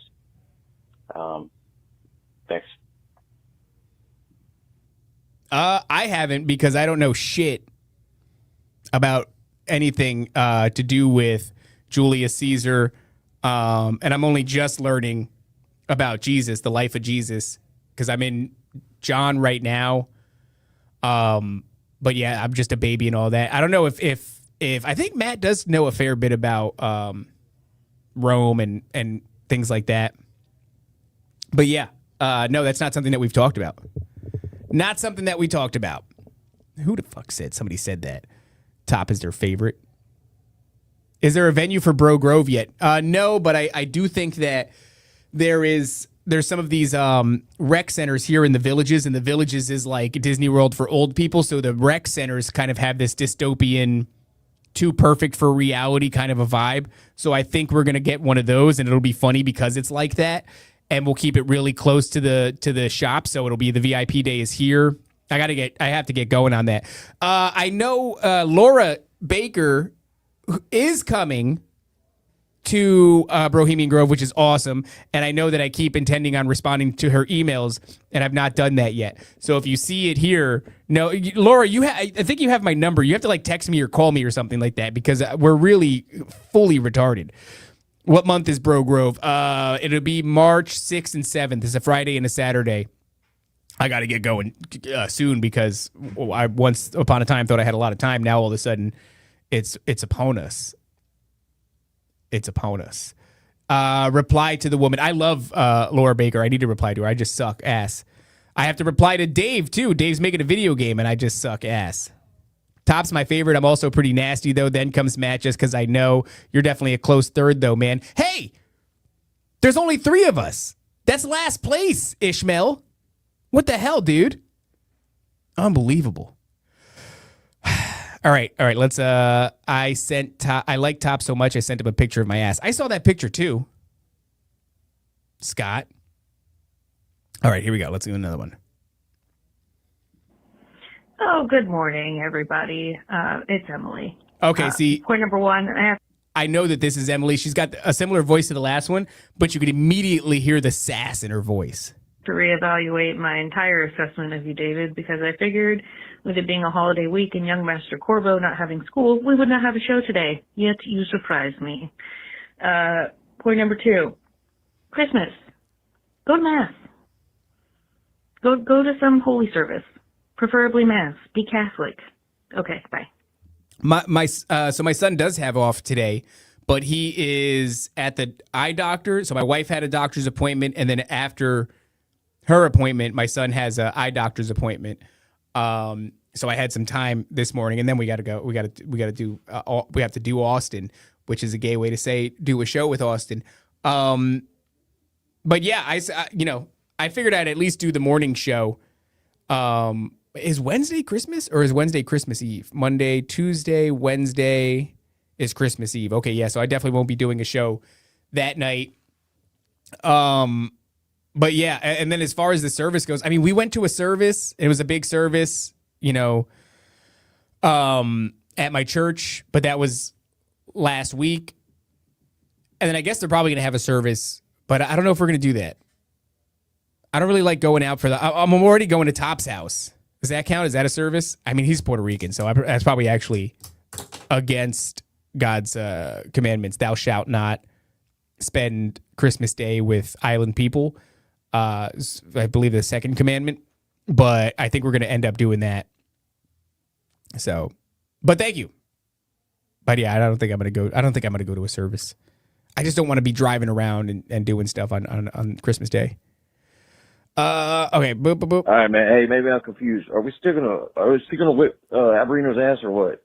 I just need to know. Please explain. Thanks, sir. That's a good question. Are we going to whip Alberino's ass? I mean, the Alberino thing admittedly has gotten strange.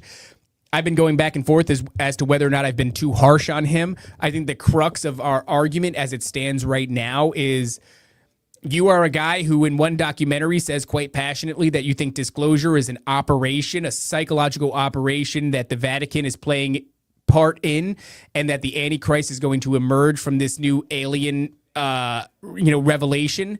To which I would say, yeah, I suspect very much the same thing. And then I watch your review of a documentary called Age of Disclosure, where we're at the cusp of this thing that you warned about 10 years ago coming to fruition. And I see none of the energy of a guy who believes the Antichrist is going to emerge from this system. Instead, I see a guy that's kind of championing the various intelligence community agents that are on this documentary. I see you singing their praises online. I don't see you sounding any alarms whatsoever. And then I see you doing an additional thing, which is dismissing anybody who's trying to insert the words demon or demonic into this conversation. And rather than add nuance and sort of, say something to the effect of, hey, it's really close what you're saying, but not quite. Let me give you some more information. You're not doing that. You're just going, anybody who says this is an idiot. Which I just can't understand, because if I say that this is demonic and you say the Antichrist is going to come from it, how are we not on the same page? How are we not on the same page? But instead, you're championing these guys, saying that this Age of Disclosure documentary that is filled with 3-letter agency representatives is good to catch the public up to speed. Up to speed to what, Alberino? The thing that you say the Antichrist is going to come out of? The thing that you say is a gigantic psychological operation? The thing that you say that the Vatican, which is this, corrupt, also Antichrist system, has its claws in? This is things that you've said. We've heard you say them. We watched you say them on Nephilim Death Squad. So I'm having trouble squaring the two. I'd love to give him an opportunity to, because he's like, oh, we're going to do a debate, bring your receipts, this and that. Maybe we can get into the minutia. Are they biological husks or biomechanical husks that demonic spirits can inhabit? And is this the fallen? And are they chimeric creations? And blah, blah, blah, blah, blah, blah. None of which we can tangibly put our hands on and say definitively, right? We can't do that. We can't bring receipts. But the thing that I can bring receipts to, or at least speak to, is you standing on top of a megalithic structure telling us that this is where the Antichrist is going to come from, and then wanting to debate me when I tell you that they're, demons or demonic. And there was a time when even Matt was like, well, maybe he just wants to have some nuance here, because are they demons? Are they disembodied spirits of Nephilim? How do you prove that? Maybe he does agree that they're demonic or, against the kingdom of God. But then I'm listening to his review of the Age of Disclosure documentary, and he does throw people who say demons and demonic, we watched it on the show, into the same pile. So even if you have some nuance there and you're saying these things are demonic, he's also saying, what does he say? That your goals are altruistic, or maybe that's what he said. I don't know what he said. That might have even been a word I just made up right now. I'm not even sure if that's a real word. Your intentions are good, but you are misguided, is what he's saying. So, are we going to whip him? I don't know. We don't have to whip him yet. Let's let him explain himself. I don't know what the whole debate's going to look like, because, like I said, that's the crux of my argument, and that's not really up for debate, right? We watched that. Guys, we saw that on this show. So, there's not really a debate here. I guess my question would be, it is a word, 1 point, awesome. So my question would be, it's not up for debate that you said these things. The question is, what information did you receive in this 10-year period that made you pivot? What did you learn that made you? Because think about it as an opponent. Disclosure as an opponent. This is a gigantic psyop. This is his own words, right? I'm paraphrasing, but a gigantic psyop that the Vatican is helping to orchestrate, and they laid that out in the second documentary in the True Legends series that he did. And out of this psychological operation that the Vatican is helping along, the Antichrist is going to emerge. And then Tom Horn or Steve Quayle, whichever one it was, I'm not familiar with their faces, gets on and says, this is the great deception. Think about that as an enemy. That's a big enemy. Maybe the biggest enemy. It's the biggest enemy. And now you're saying that this Age of Disclosure documentary filled with all these 3-letter agency representatives is good? What? What did you learn that made you not look at this thing like because as far as you've described it, and I can see what you're describing, this is a big opponent. This is a metaphorical giant. This is a Nephilim. This is a fallen angel. This is the Antichrist. We're not fighting that anymore. We're not saying, hey guys, we're here. We're here. It's happening. The thing that I warned about 10 years ago is actually happening. Because I would look over to that and say, this motherfucker was right. It's here. This disclosure thing is here. So what's up? Are we fighting this or not? No, we're not. We're not fighting this? This is good for people? Oh, shit. My show with Austin is in less than 30 minutes. Is that true?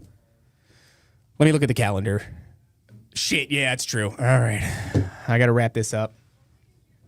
Yeah, so, I mean, isn't there a Bible verse we could look at to solve this whole argument? We don't even need that. I mean, look, to be perfectly honest, I'm sure that Alberino is better on scripture than I am, which isn't like a tall order. It's not a hard thing to be better at than I am. I'm just a baby. I'm just learning. It doesn't matter. What matters is this is what you said. This is what you saw fit to lay out in a documentary series 10 years ago. But now we're not worried about any of that. Seems wild to me. Yeah, I get it. He's twisting scripture all out of context. And that's my thing. Is like if you know scripture better than I can, then you can probably twist it to fit whatever your narrative is. Dude, we don't need to worry about any of that. You said the Antichrist is coming from this system, which is the biggest opponent I can possibly think of. Steve Quayle or Tom Horn called it the big deception. The great deception. As in the book of Revelation, when it talks about all the nations being deceived, this is that. Right? And now you're saying, Nasty. Mr. Nasty's here? Are you being Mr. Nasty? Gonna show in 20 minutes. He's nasty, bro. Guys, I got to go. My boss is here, and he's very nasty. None of these. Take my jacket off, dude. Looks good on you. Take my jacket off. No, stop it. This camera? Yeah, dude. Don't do that. What are you doing? I can see up your nose. I actually got some nice lights. All right, we got to go. We have to talk to Austin very soon, and we're going to kill him at Timothy Alberino and all that shit. And I will see you guys later. Where am I? How do I get out of here? Thank you guys for watching. Thank you guys for doing all the other stuff that you did. And I mean, it's I don't know why I'm saying goodbye. I'll see you in 30.